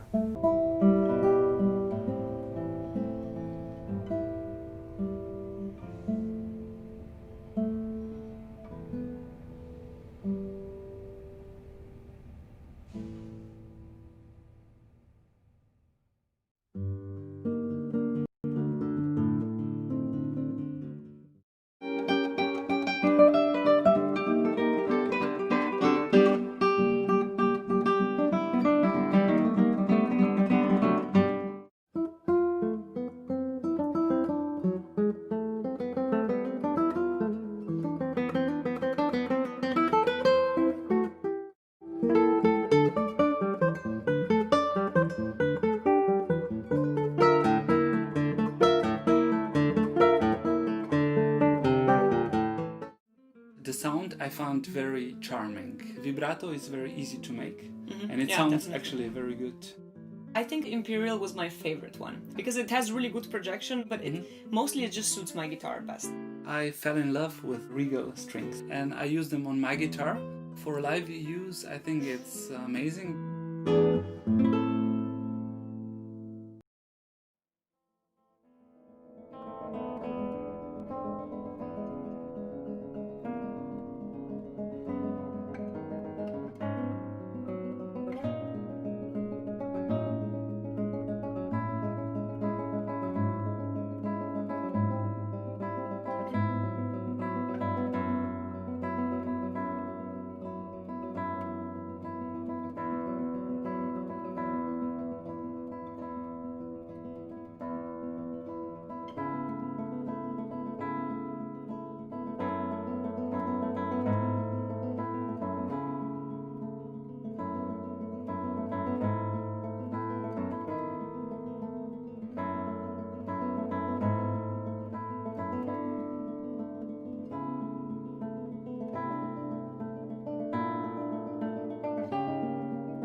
Hello to all my GFA friends and guitar family. A special shout out to my woodring family if you're watching. It is an honor to be a part of this year's online GFA festival, and I hope you're enjoying it.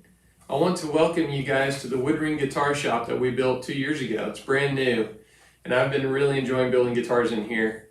We also get to host concerts and master classes, and I can't wait to resume doing that once we start getting to a more normalcy in life again. As you can see, I've been pretty busy building commissions, which is pretty awesome to have right now. And hopefully start some new ones in this fall. If you have any questions or want more information about my guitars, please visit my website at woodringguitars.com. And in the meantime, I want you guys to just stay healthy and safe, and I hope to see many of you soon. And I look forward to the 2021 GFA in Fullerton, California. Take care, everyone.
Welcome to Guitar Chamber Music Press. We are pleased to be with you and be represented at the first virtual GFA Vendors Expo, held in cyberspace. Guitar Chamber Music Press is devoted to publishing music both new and old, composed and arranged for guitar and guitar in ensemble. Our catalog contains hundreds of scores for guitar, including works for solo, duo, trio, quartet, ensemble, chamber music, and more, representing 34 individual composers and arrangers who are educators and performers as well. Visit our website at guitarchambermusic.org. Please notice our About menu, which tells you more about Guitar Chamber Music Press and navigating the website. Included are works from the Renaissance to the present day, in many genres, seasonal, sacred, and secular. Our catalog includes works by Bach, Handel, Mozart, Haydn, and Bizet, to name just a few. as well as original compositions by Glenn Kaluta, Dave Burdick, Scott Bohr, Guido Sanchez, Portuguese, Garth Baxter, and many more. Your music order will ship within 24 hours. Thank you for visiting our website at www.guitarchambermusic.org. Be well and be safe.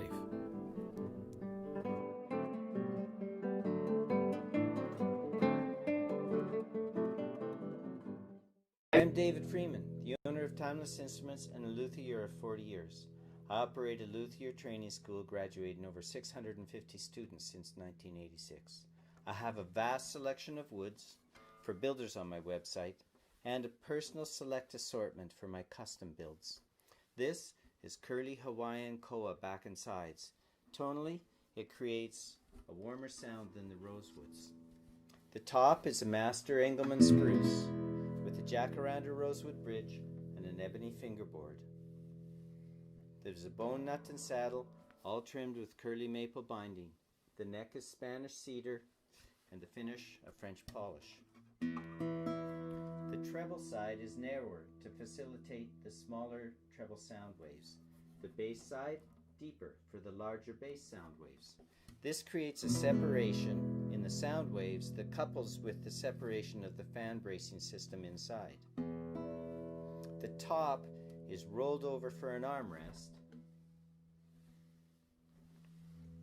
so that the player doesn't feel that extra space. It is very comfortable, functional, and aesthetically appealing. The wedge opens up space for the midsection, resulting in a balanced response from the low bass through the middle to the high treble. There is a side port with a sliding door. This allows you to change the fundamental of the body, affecting the tone for a unidirectional projection, or open it for an omnidirectional projection. You could use it for stereo miking, or simply as a monitor in an ensemble. This is the side port closed. This is it half open. And this is it fully open. The difference is noticeable. The evolution of this model includes a 24 fret cutaway style so that you can access that. The sound hole is moved over so that it doesn't get in the way of the 24 frets. I am a custom builder. I work with the player to create an instrument that is responsive to the individual. If you're interested in playing some of my instruments, contact me through the website and we'll discuss the best options. Enjoy the virtual GFA 2020 convention. Thank you.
yesterday. All my troubles seem so far away. Now it looks as though they're here to stay. Oh, I believe in yesterday. Good afternoon. Thank you all for attending this lecture for the online GFA 2020 conference. Thank you, Brian Geary, Martha Masters, and everyone who has worked hard to make this online festival happen. I deeply appreciate this opportunity to connect with guitarists from all over the world, and I hope you'll stay for the Q&A at the end of my talk. I'm sharing my presentation from Humboldt State University. Here at HSU, we start a conference or meeting by making a land acknowledgement and a racial justice statement. This is a moment to reflect, respect, and commit to action. A land acknowledgement is a practice that Indigenous peoples have done for centuries. I'd like to share this practice with you. I acknowledge that this land where I stand to share music and ideas with you today, this place where I live and work, is unceded territory of the Wiyot peoples. I'm in Arcata, California, known in Wiyot as Gudini, meaning over the woods. Wiyot territory is surrounded by traditional, ancestral, and present homeland of several indigenous nations, including the Hupa, Karuk, Talowa, and Yurok, what we now call Northern California. I respect these tribes who have been here for millennia, at least 15,000 years. I especially admire the ways they model how to live in a sustainable relationship with the land, and as a voluntary way of addressing the historical reality that this land was taken, not sold nor given, I join others in paying an annual honor tax to the Wiyot Nation for the honor of living on their traditional territories.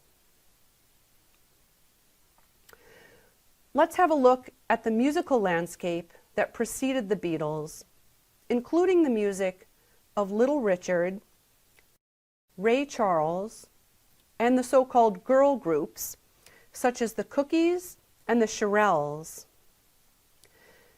I am committed to working toward anti-racism in scholarship, addressing interlocking forms of oppression, including the erasures and silencing that have taken place in music history. I want to acknowledge the debt of John Lennon and Paul McCartney to decades of Black musicianship. There are deep roots in the songs I will discuss today in Black American music.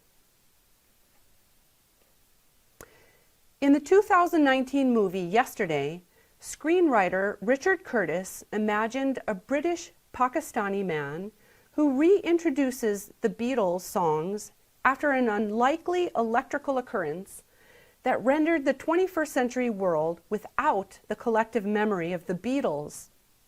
The film's protagonist is one of a few who do remember their music, and since he is a singer-songwriter himself, he performs Beatles songs to wide social media acclaim.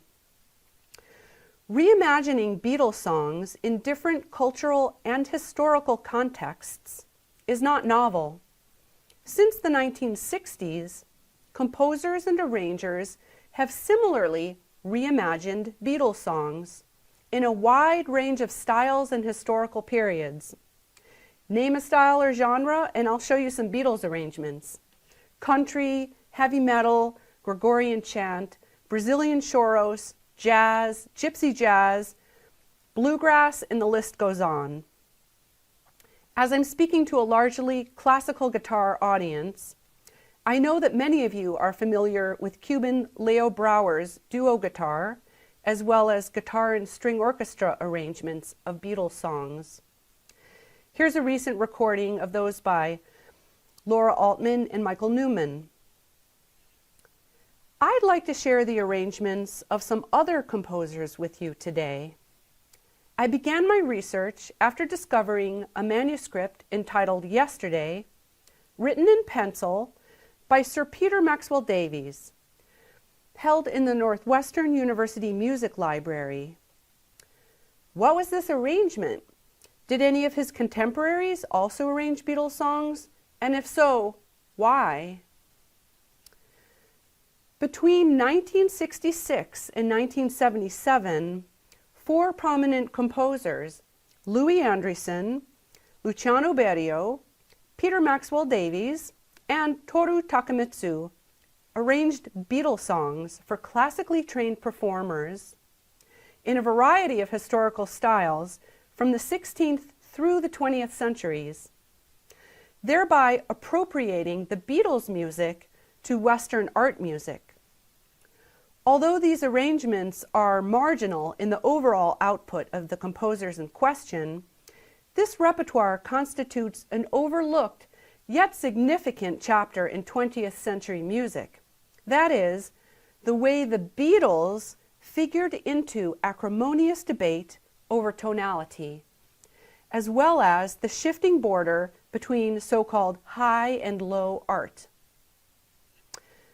Paradoxically, while certain Beatles songs captured the attention of these avant-garde composers, more conservative composers and musicologists, such as Leonard Bernstein, Derek Cook, and Ned Rorem, championed Beatles songs as worthy entrants into the canon of Western art music. In magazine articles and television shows, they compared John Lennon and Paul McCartney directly to European composers such as Monteverdi and Schubert, and suggested that Lennon and McCartney's songwriting perpetuated the legacy of arias and art song while creating something new, which was better than the so-called new music. Their conservative commentary celebrated the Beatles by likening them to the great composers of the Western tradition in order to score points against the avant-garde while validating the language of tonality. Because much of the repertoire I'll discuss is either unpublished, difficult to acquire, or only recently available as a commercial recording, my primary aim today is to introduce this new evidence, indicating how two diametrically opposed sides of the serious music world, avant-garde and conservative, both used the Beatles to legitimize and promote their music. I'll also show that Takemitsu intended his arrangements to be used as classical guitar etudes. I will describe the genesis of these transcriptions of Beatles songs by Andriessen, Berio, Davies, and Takemitsu, most of which were written as occasional music for specific performances or recordings. Rather than presenting these stories in chronological order, I'll jump right into the piece that started my journey, the arrangement of Yesterday for solo guitar by Peter Maxwell Davies. Then I'll backtrack to the earlier arrangements by Andriessen and Berio, in which the guitar is surprisingly absent. The stories behind these non-guitar arrangements provide important historical context, and the performance issues mezzo-soprano Kathy Berberian raised regarding why she included them in her recitals remain relevant today for singers and guitarists. Lastly, I will describe Takemitsu's arrangements for solo guitar, which, for many of you, are familiar pieces. Starting with British composer Sir Peter Maxwell Davies and his arrangement of Yesterday. British record producer Peter Wadland was trying to attract a bigger audience for contemporary classical guitar music when he commissioned Peter Maxwell Davies to arrange Yesterday for classical guitarist Timothy Walker's 1974 debut solo album, an album comprised of 20th century British guitar music. Timothy Walker never performed Davies's arrangement of Yesterday in a recital, but he did perform many other works by Davies, both for solo guitar and for ensemble. Walker was a founding member of the contemporary music ensemble which Davies led, called The Fires of London. Walker explained producer Wadland's motivation to commission Davies to arrange Yesterday in an email to me, describing his debut album. Quote, "It was obviously not going to be a big seller, but it was a time when the record company, Luthiery, had a spirit of adventure, some spare cash, and was even prepared to lose some of it. To try to ensure that they didn't lose too much money, they thought it might be an idea to have one of the leading contemporary composers, that is, Davies, make an arrangement of one of popular music's all-time best sellers, Lennon and McCartney's Yesterday." End quote. Timothy Walker later added that he doesn't know if they actually sold many copies of it. Davies's choice to transform Yesterday into an unmeasured polyphonic work using imitative counterpoint is consistent with his established interest in early music. His antiquated notational style, that is, no bar lines, suits the 16th century styled canonic texture, but the lack of bar lines does not change the fact that Davies maintained the song's original form, including the exact number of beats in each section. Davies, like the other three arrangers, kept the form and harmonies of the original song intact while altering the texture and instrumentation. Here is Timothy Walker performing it on his 1974 debut album.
Eventually, the Northwestern University Music Library purchased Davies's autographed manuscript, previously owned by record producer Peter Wadland.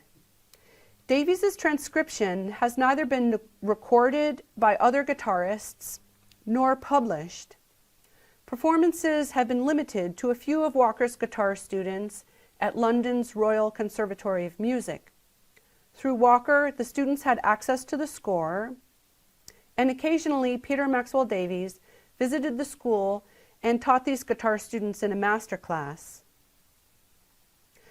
I will now turn back to the earlier arrangements by Dutch composer Louis Andriessen and Italian composer Luciano Berio.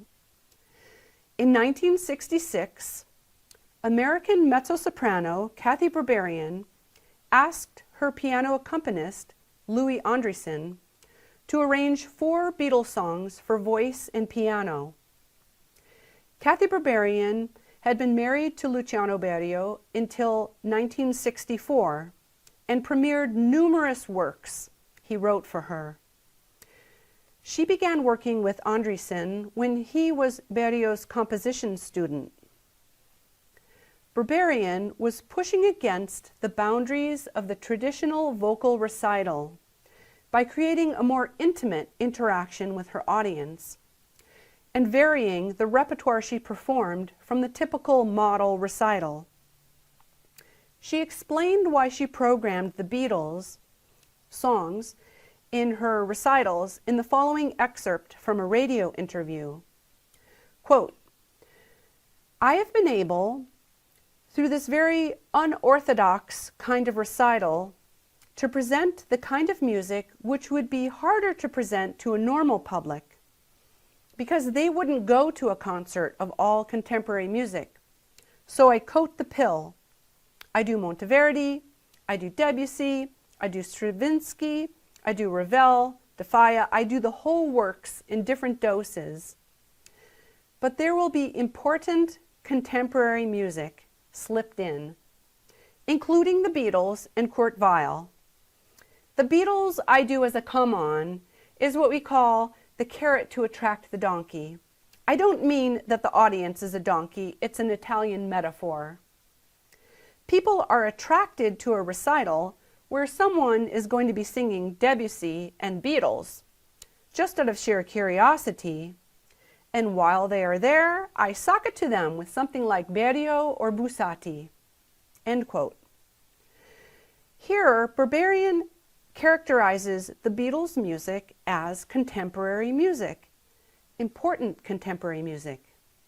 But her playfulness in performances seemed to belie its import. Nevertheless, the Beatles songs did play two important roles in her recital. First, to build a bigger audience for the avant-garde repertoire she presented, and second, to create an intimate exchange with her audience, drawing them in with the familiar words and melodies of Yesterday and Michelle, in contrast to Berio and Busati's weightier and unfamiliar repertoire. Although Berberian performed Andreassen's serious arrangements with humor, the pianist had carefully worked them out in 4 different historical styles, which he and Berberian selected together. On 3 of his 4 manuscripts, he specifically cites the Western art music composer whose style he emulates. Yesterday, in the style of Gabriel Fauré, Michel, like Maurice Ravel, and You've Got to Hide Your Love Away in the style of Henry Purcell. Though Andreassen did not write on the manuscript the composer he emulates in Ticket to Ride, he confirmed in an email to me that he was indeed imitating J.S. Bach. In fact, Andreassen overtly used Bach's 3-note melodic motive from Brandenburg Concerto No. 3, which you'll hear after a recitative-like piano introduction.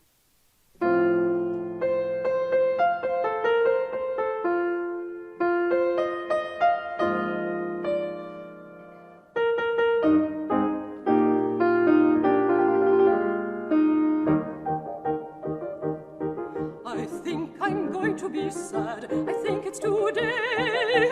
Yeah. The man that's driving me mad, he's going away. He's got a ticket to ride. He's got a ticket to ride. He's got a ticket to ride, but he don't care. Describing her performance and choice of vocal timbre, Berberian explained, quote, "I do Ticket to Ride like a kooky Handel oratorio singer. And that's another touch of humor. I believe in using all means, legitimate and illegitimate, to bring a new audience to the recital." End quote. Berberian parodied Yesterday by performing it as if she were, as she explained, American folk singer Joan Baez, singing in the Viennese-trained style of Elizabeth Schwarzkopf. Yesterday, all my troubles seem so far away. Now it looks as though they're here to stay. Oh, I believe in yesterday. Though Andreassen did not want to publish his arrangements and maintains this stance, Berberian and later Italian singer Cristina Zavalloni did record them for commercial release. In contrast, Luciano Berio's Beatles song arrangements were only recently commercially recorded on a Sony Classical CD in 2019, almost 53 years after he created them. They were published in 2003, 37 years after their creation, but these arrangements are almost as difficult to acquire as Andreessen's unpublished ones because Berio's publisher Universal Edition offers them solely as a rental score. The story behind these Berio arrangements is worth telling, despite the fact that the guitar does not appear in them. Berio created these transcriptions very quickly and with the help of two others, his composition student Thomas Simons and his friend, pianist Peter Serkin, then 19 years old. Peter Serkin recently passed away in February 2020, and he is surely missed. The rental score credits Berio as the arranger of all four transcriptions, but in a 2011 interview, Peter Serkin explained to me each of the roles the three of them had in making the arrangements, as follows. Days before Berberian's 1966 Carnegie Hall debut, Circles, a work for voice, harp, and percussion, a major work by Berio, was cut from her program. To quickly fill this gap virtually overnight, Berio arranged Ticket to Ride, Simons arranged Michelle, and Serkin arranged Yesterday, all for Baroque chamber ensemble. With Lennon and McCartney's Michelle, Thomas Simons created an 18th century style aria for mezzo-soprano, two flutes, and harpsichord. Serkin presented Yesterday as an aria with flute obbligato as well as cello and harpsichord continuo. There are striking similarities in the rhythmic profile of Serkin's reimagined Yesterday to one of Bach's slow movements, such as the air from Bach's orchestral suite in D major or the largo in Bach's harpsichord concerto in F minor. Here is Peter Serkin and Luciano Berio's arrangement of Yesterday in its recent recording.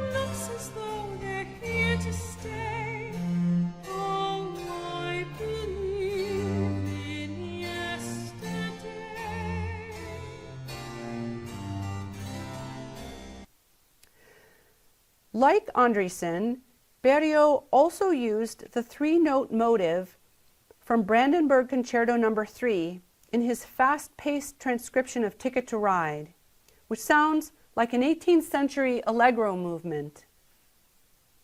The following year, for the 1967 Venice Biennale, Berberian repeated her performance of Serkin's Yesterday and Berio's Ticket to Ride, but this time she performed a different arrangement of Michelle, this one by Berio himself, not his student Simons, which he entitled Michelle 2 in the published score. Michelle 2 is not in a Baroque style like the others.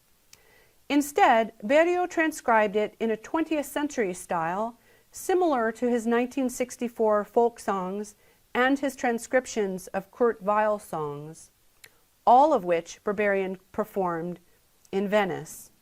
Here is an example of the recently released Michelle 2.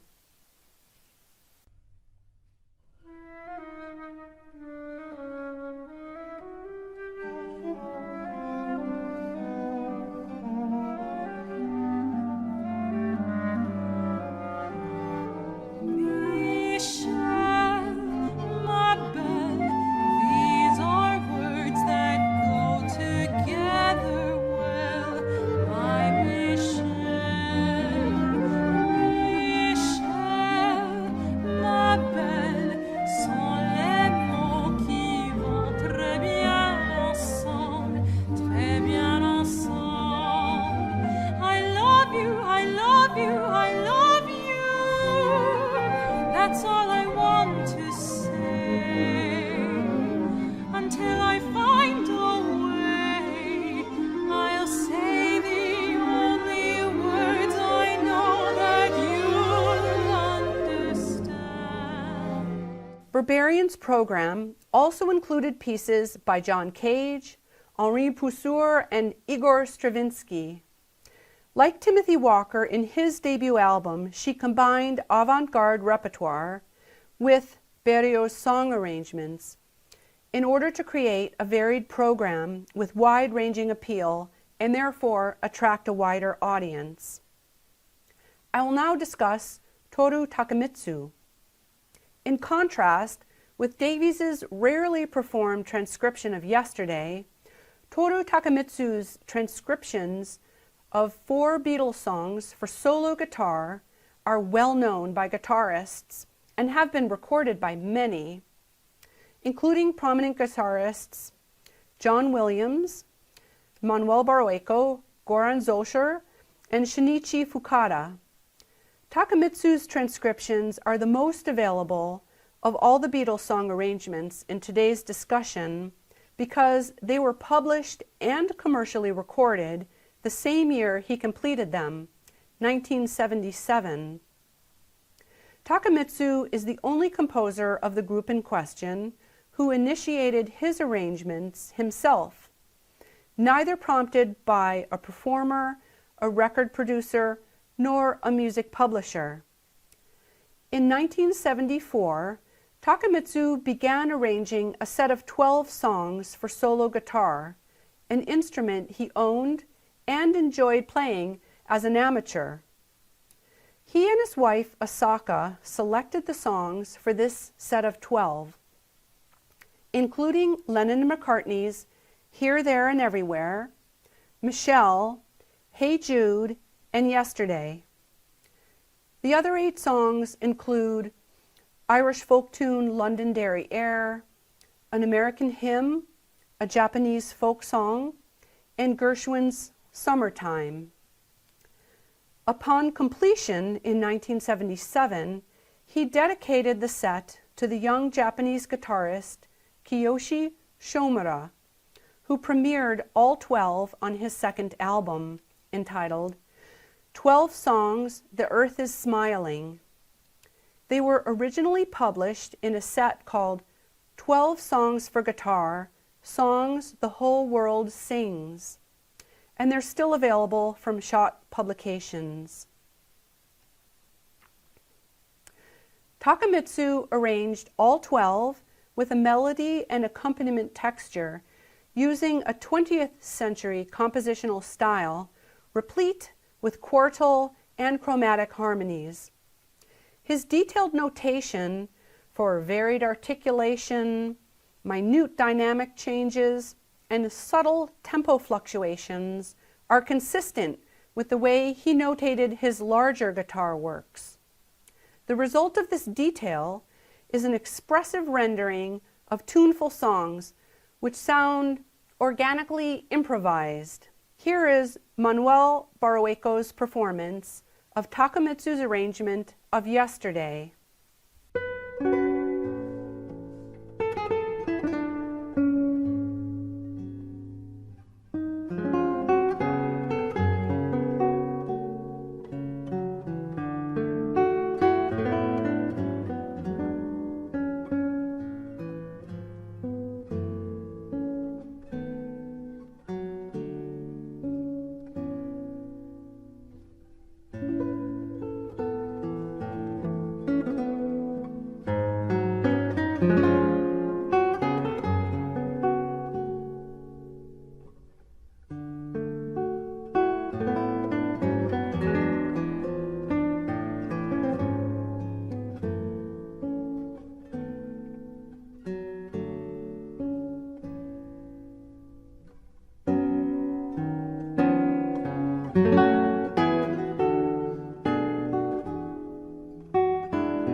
Although Takemitsu did not make these arrangements in order to widen audiences for serious music, guitarists in later years have used them this way by programming them in recitals and including them on their CDs.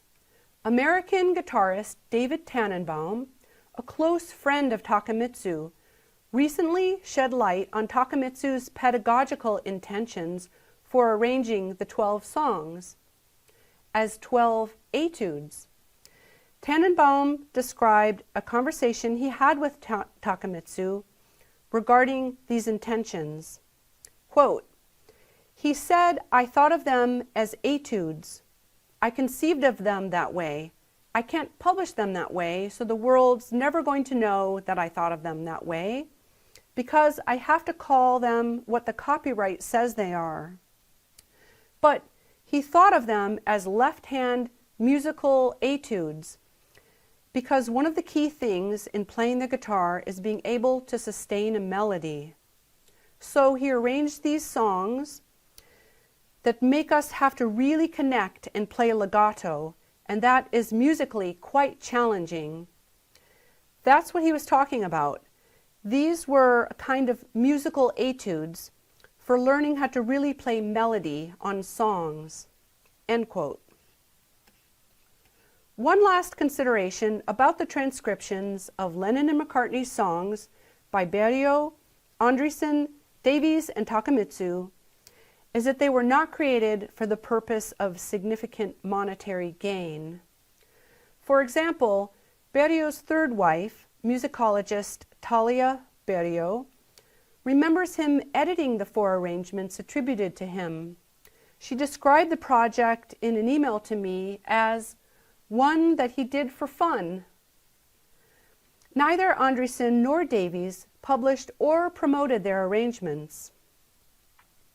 Takemitsu did not rely on commissions for his 12-song arrangements or any of his concert works because he had 2 other sources of income. First, his successful film music for almost 100 films, 91 to be exact, and second, his mystery novels. According to his dear friend, pianist Peter Serkin, whom I interviewed, Takemitsu wrote mystery novels in Japanese under a pseudonym. Thus, the impetus behind the genesis of all these transcriptions of Beatles songs for classically trained performers was to support and promote serious music and its performers. I should add that it was also for fun, and in the case of Berio and Berberian, a way to connect with their teenage daughter, Christina. I will now transition to another way that Beatles songs were used in relation to classical music during the same time period. While members of the advanced currents of contemporary music arranged and performed Beatles songs from 1966 to 1977, several important commentators wrote and spoke about the Beatles songs to promote conservative music. For example, in the 1967 CBS News special, Inside Pop, The Rock Revolution, Leonard Bernstein situated the Beatles into the realm of art music by stating, quote, "Got to Get You Into My Life could almost be by Schumann. It is so expansive and romantic," end quote. Bernstein performs his act of listening as though the Beatles songs are indeed art songs. On this television show, we see Bernstein, the celebrated conductor, waving his hand with a serious look on his face as he conducts the mixed meter at the end of Good Day Sunshine. He makes visible the canonic vocal texture with serious conductor-like gestures as if to signal the entrances. Bernstein and other commentators readily connected the harmonic language of the Beatles to historical Western art music. rather than the more closely related American, especially African American musics, including folk, rhythm and blues, Motown, and girl groups such as the Cookies and the Shirelles, all of which the Beatles acknowledged as their musical influences. It may be argued that these commentators situated the Beatles in Western art music because their agenda was to support serious tonal concert music and to help audiences connect with it. Bernstein's comparisons between the Beatles and Brahms in one of his young people's concerts was done to teach diatonic intervals, a mainstay of tonal music. Thus, while Bernstein celebrated the music of the Beatles music served to reciprocally legitimize serious music, specifically tonal music over experimental music. For example, in the introduction to his book, The Infinite Variety of Music, he wrote the following, quote, "Pop music seems to be the only area where there is to be found unabashed vitality, the fun of invention, the feeling of fresh air. Everything else seems old-fashioned. Electronic music, serialism, chance music, they have already acquired the musty odor of academicism." Bernstein's comments are less about draping accolades on the Beatles and more about promoting the language of tonality.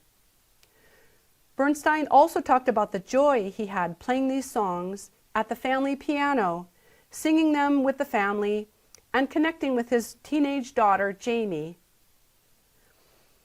British musicologist Derek Cook wrote his essay, The Lennon-McCartney Songs, for a 1968 issue of The Listener, to follow up on an essay he had written 3 months earlier entitled Reactionary.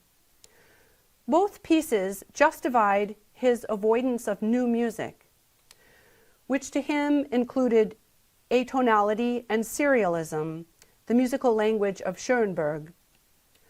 Cook argued for the merit of musical works written in the vernacular harmonic language, in particular, music adhering to the principles of tonality. Cook related the Beatles to Western art music in his essay Reactionary, explaining that the fundamental triadic harmonies in the Beatles' Can't Buy Me Love were also used to build Bach's E major violin concerto, the finale of Beethoven's Fifth Symphony, and the finale of Dvorak's Fourth.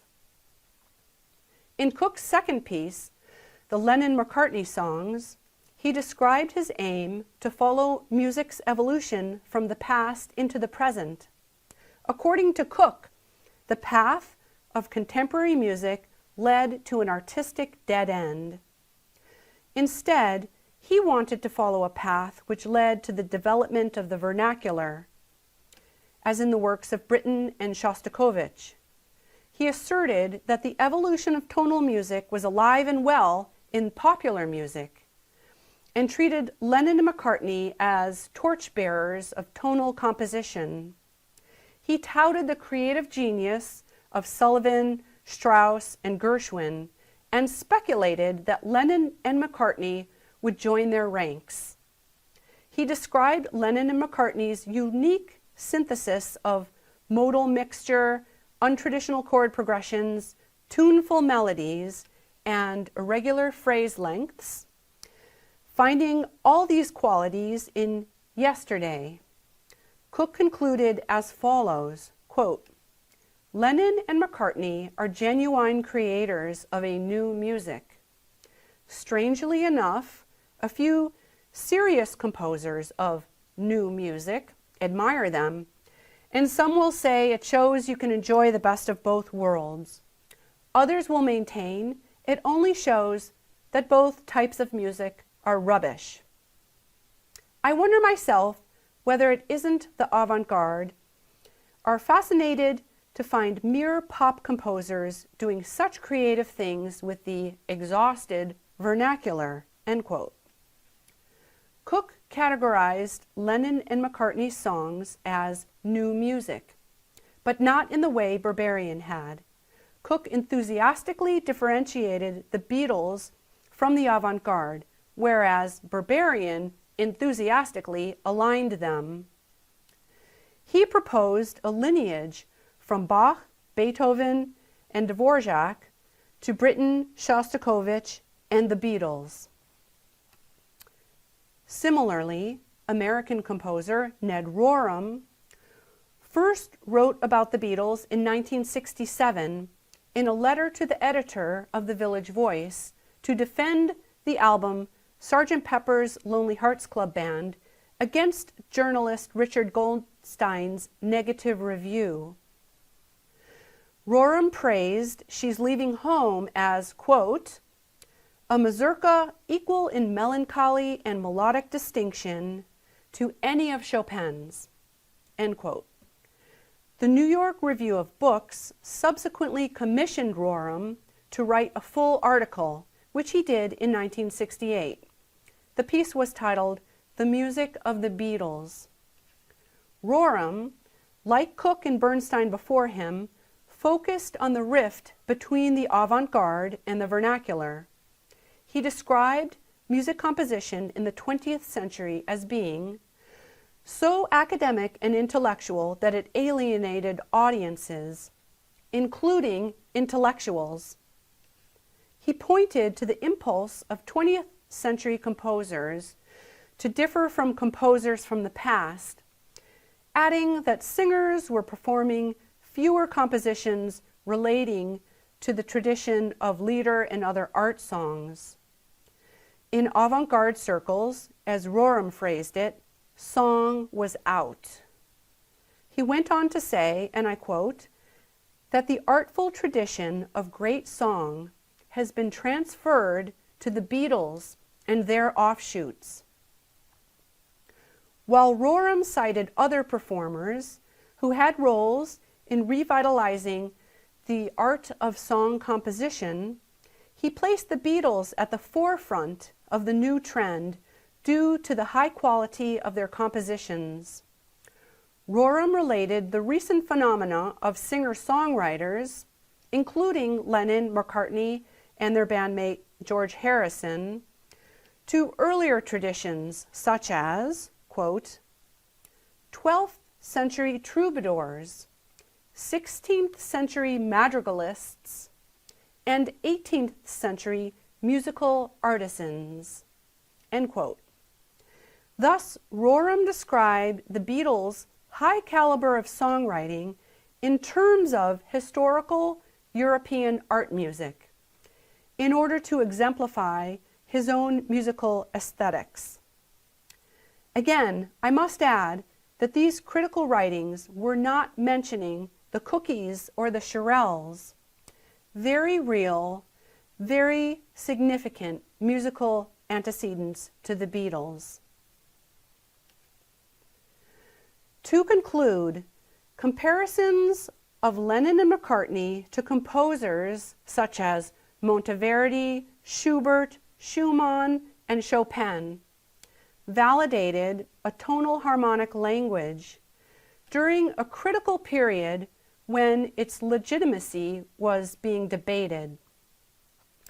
So too, arrangements of Beatles songs in the styles of Purcell, Bach, Fauré, and Ravel promoted avant-garde arrangers and performers, and by extension, the repertoire they typically represented, by attracting audiences to recitals and recordings, and showing how well attuned they were to popular culture. Thus, both groups, experimental and conservative, used the popular music of the Beatles to draw attention to their own favored serious concert music. Thank you all for listening, and please stay for the Q&A. I hope to see you all in Fullerton in 2021.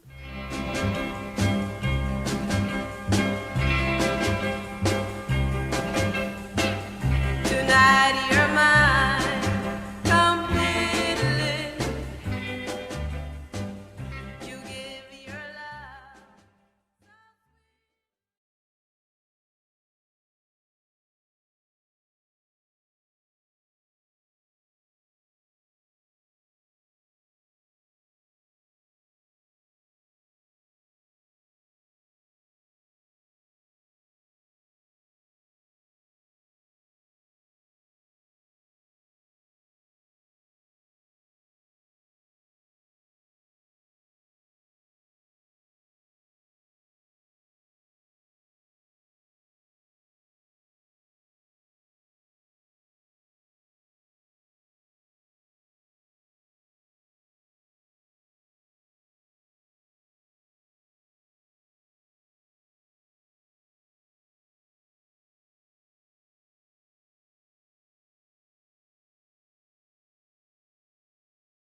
All right, welcome to the live Q&A with Jennifer Trowbridge.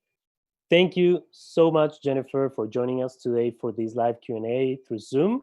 After we all just watched your fascinating and very insightful presentation. Thanks, Francisco.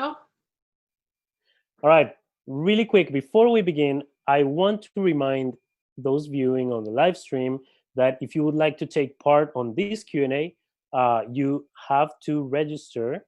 And how to register? You can go to the convention, the Guitar Foundation website, which is guitarfoundation.org, guitarfoundation.org, or look for the link in the comments on the stream on Facebook and YouTube. And for those taking part in the Zoom Q&A already, please feel free to submit your questions now through the Q&A feature. You can see it right at the bottom, and we'll do our best to get through all of them. Let me remind you, we have kind of a reduced time, so it's about 20 minutes, 30 minutes of Q&A, but we want to make sure that we go through as many questions as possible. All right, and at this point, we have some attendees, and no questions yet, which is fascinating for me because I do have lots of questions, and but we want to leave space for everyone to be able to ask questions. But first of all, I'm going to go ahead and start with one question right away. So first, I love seeing a group, a band like the Beatles, which is, I mean, worldwide. You go everywhere and you know the Beatles, and that can be seen in the music sphere as well, from popular music to academic music as well. It's just a phenomenon in all ways. And it struck me to learn about Berrios' collaboration in creating arrangements of the Beatles. However, not seeing the published material, it also struck me a lot. So why do you think Berrios and Anderson's and Davis's arrangements remain unpublished? And maybe not considered as relevant as other repertoire, or maybe they were too personal to be shared beyond their performances at the time? It was different for each person. One aspect is the copyright issues, and Louis Andriessen was very adamant about not wanting his manuscripts to be available and not wanting them to be published. And Peter Maxwell Davies also, it was a personal choice for him that he didn't want them to be published. And part of it was the copyright issue. Okay, very interesting. That's probably one of the questions that comes right away, is because copyright has been very tricky with a band like the Beatles throughout time, and just in general. Can you tell us a little bit more about maybe Takemitsu and copyright, or I mean, how did that work out for the other people that were writing arrangements as well, that you talked in the lecture? Oh, sure. So what the composers shared with me about why their pieces were not more available might have been a polite explanation. So just as you point out, the Takemitsu his publishing company got copyright permission for all of the pieces. And so for him, it was not a barrier. And for him, he very much wanted to publish those. So his motivation for creating those pieces was very different. And he wanted to provide these pieces for guitarists. So he didn't have any barriers. Thank you very much. We have a couple of questions here, so I'm going to continue. Our next question would be, Grant says, in the lecture you mentioned something about Takemitsu not intending for the 12 songs to be used to introduce people to serious music. I was wondering if you could elaborate on that a little bit more. Oh, sure.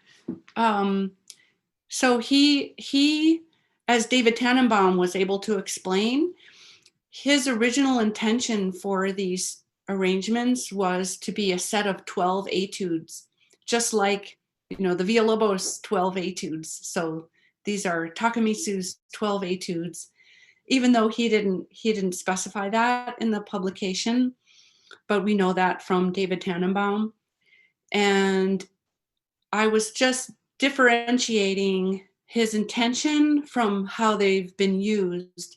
So a lot of performers have used them as encore pieces or pieces to include in a CD.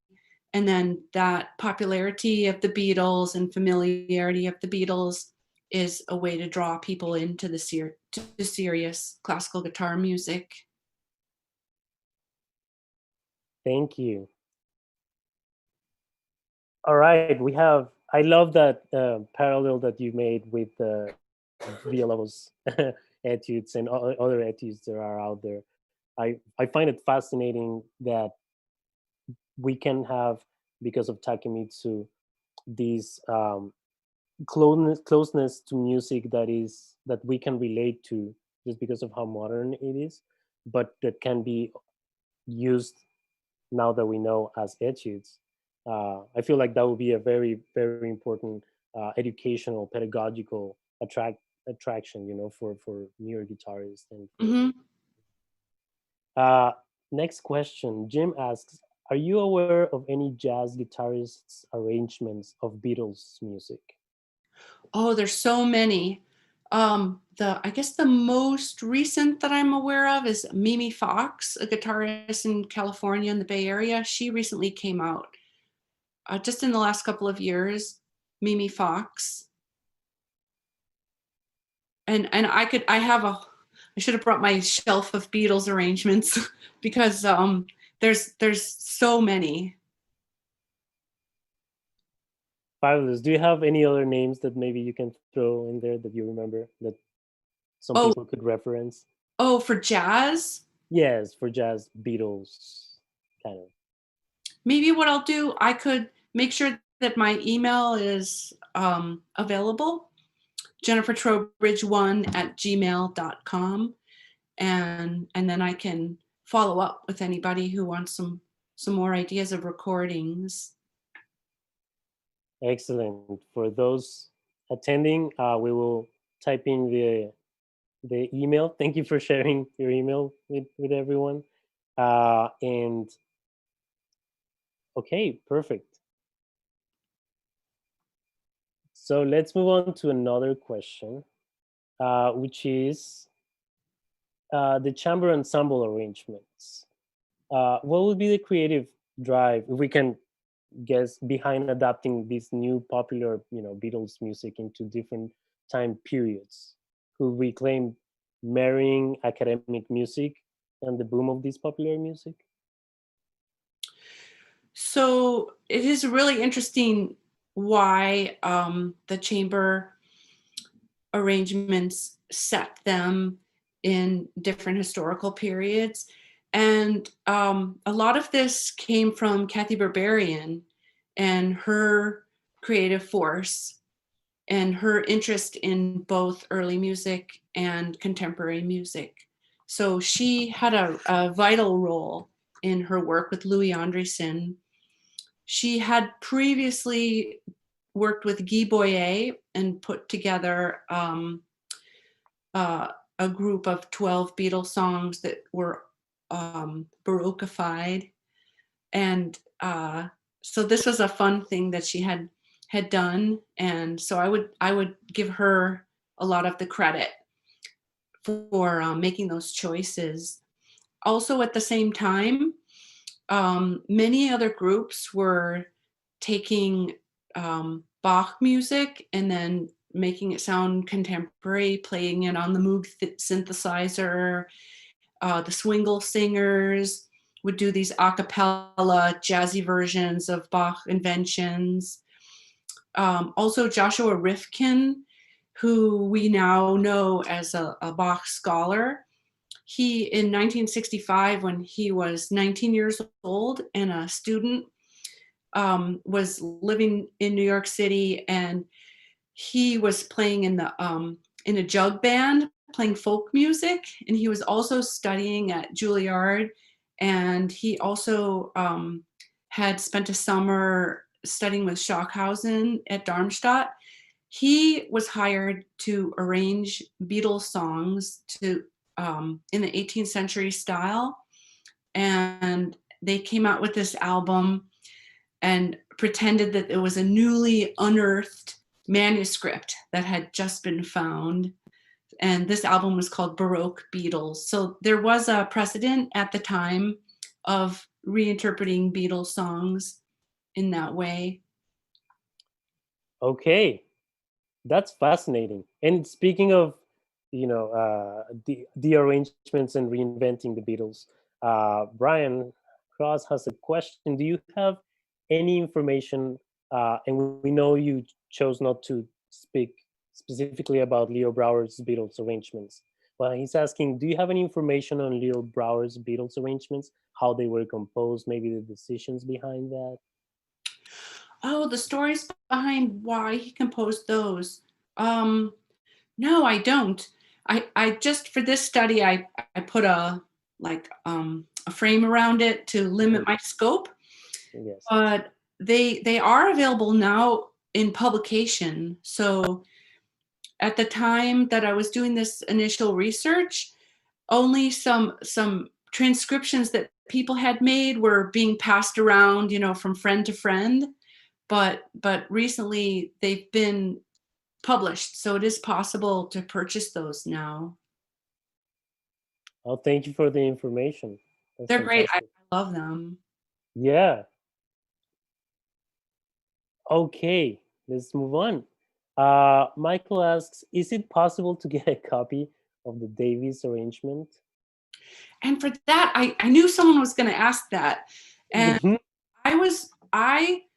when I was in contact with Peter Davies at the time of my research, he said absolutely not, that I could not disseminate it. But since then, he has passed away. So that will be something I'd like to look into and find out what has happened. Who would be the decision maker for his estate, and whether or not Northwestern University Library would make that public or not. But I'd be happy to follow up with anybody on that and help get that answer, because it's really fun piece to look at. Both he and Andreessen told me that, yes, I'll provide you this information, but you can't share it. And so I thought, oh, well, everyone's going to want to know. As soon as they hear about it, they're going to want to see it. So I promise I will follow up on that and communicate with anybody who's interested. Yeah, it's fascinating. I'm pretty sure everyone would love to play it. I really want to get a hold of the copy of his name just left my brain, but the recording that you showed in the lecture. Oh, Timothy Walker. Timothy Walker. That's Mm-hmm. Yes, I really want to find that recording. Thank you for providing a snippet of that in your lecture. Oh, sure. Yeah, I'd be happy to send you the whole MP3 on that. That's an LP that's out, and that's there's a really bad version of it that someone put on YouTube where they put the speed is not quite right, so it's not at the right pitch or Right. speed. But I'd be happy to send you the full recording of that. Thank you very much. Yeah, that'll be amazing. Let's move on. We have more questions coming in, and that's amazing. Michael asks, are you familiar with Alarm Wheel Sound's Revolution 9 and 1969, which imagines the meeting of the Beatles and Stockhausen?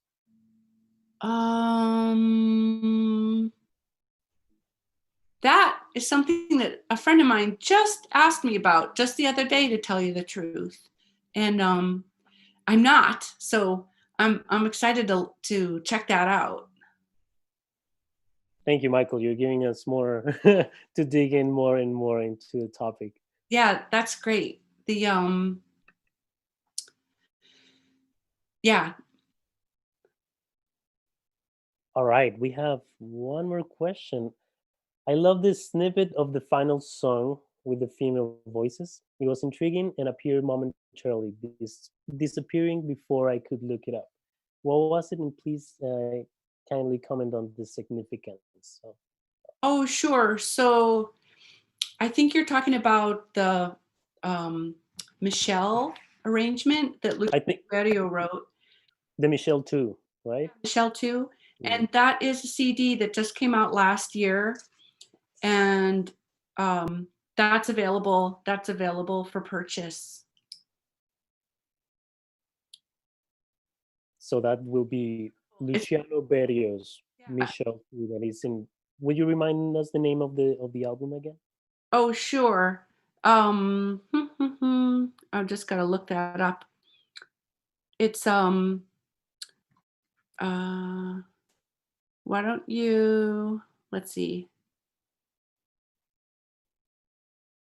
I should have it right in front of me.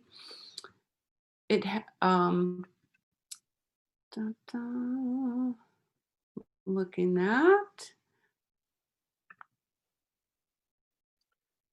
So you can ask me another. Yeah, and while you're looking at that, the same person asked, they were referring to the final recording that played over the credits. Oh, that The one. presentation, yeah. That was that was originally called Tomorrow, and that was by the Shirelles. So that was my acknowledgement to the very significant influence of the Shirelles on the Beatles, and wanting to give them that credit. That credit, I think that's one of the most interesting parts of your lecture, if I dare say, and it's that the I think the way you put it was the depth of that, the depth of Lennon and McCartney to to black musicianship, to Motown, and to the Shirelles, to the Cookies, to R&B and folk music. Oh, thanks. So the beautiful arrangement by Luciano Berio is on Sony Classical, and the CD is entitled Luciano Berio Transformation, and it's by the Symphony Orchestra Basel, conducted by Ivor Bolton. And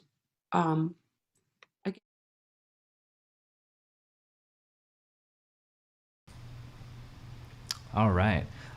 Thank you to Francisco for moderating this Q&A, and thank you to Jennifer Trowbridge for such a wonderful lecture. If you're interested in still hearing the Q&A, you can follow along in Zoom, and you can find the information in the chats on both YouTube and Facebook. But our stream block today, for right now, stream block 1 is wrapping up, and I'm here to introduce our mystery performer for this block.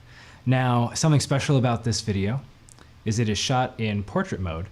Now, why it's shot in portrait mode is behind the performer, there is a portrait of this performer's father. So, as an honor to him, that's why it's like that. And I am ready to tell you, it is Elliot Fisk.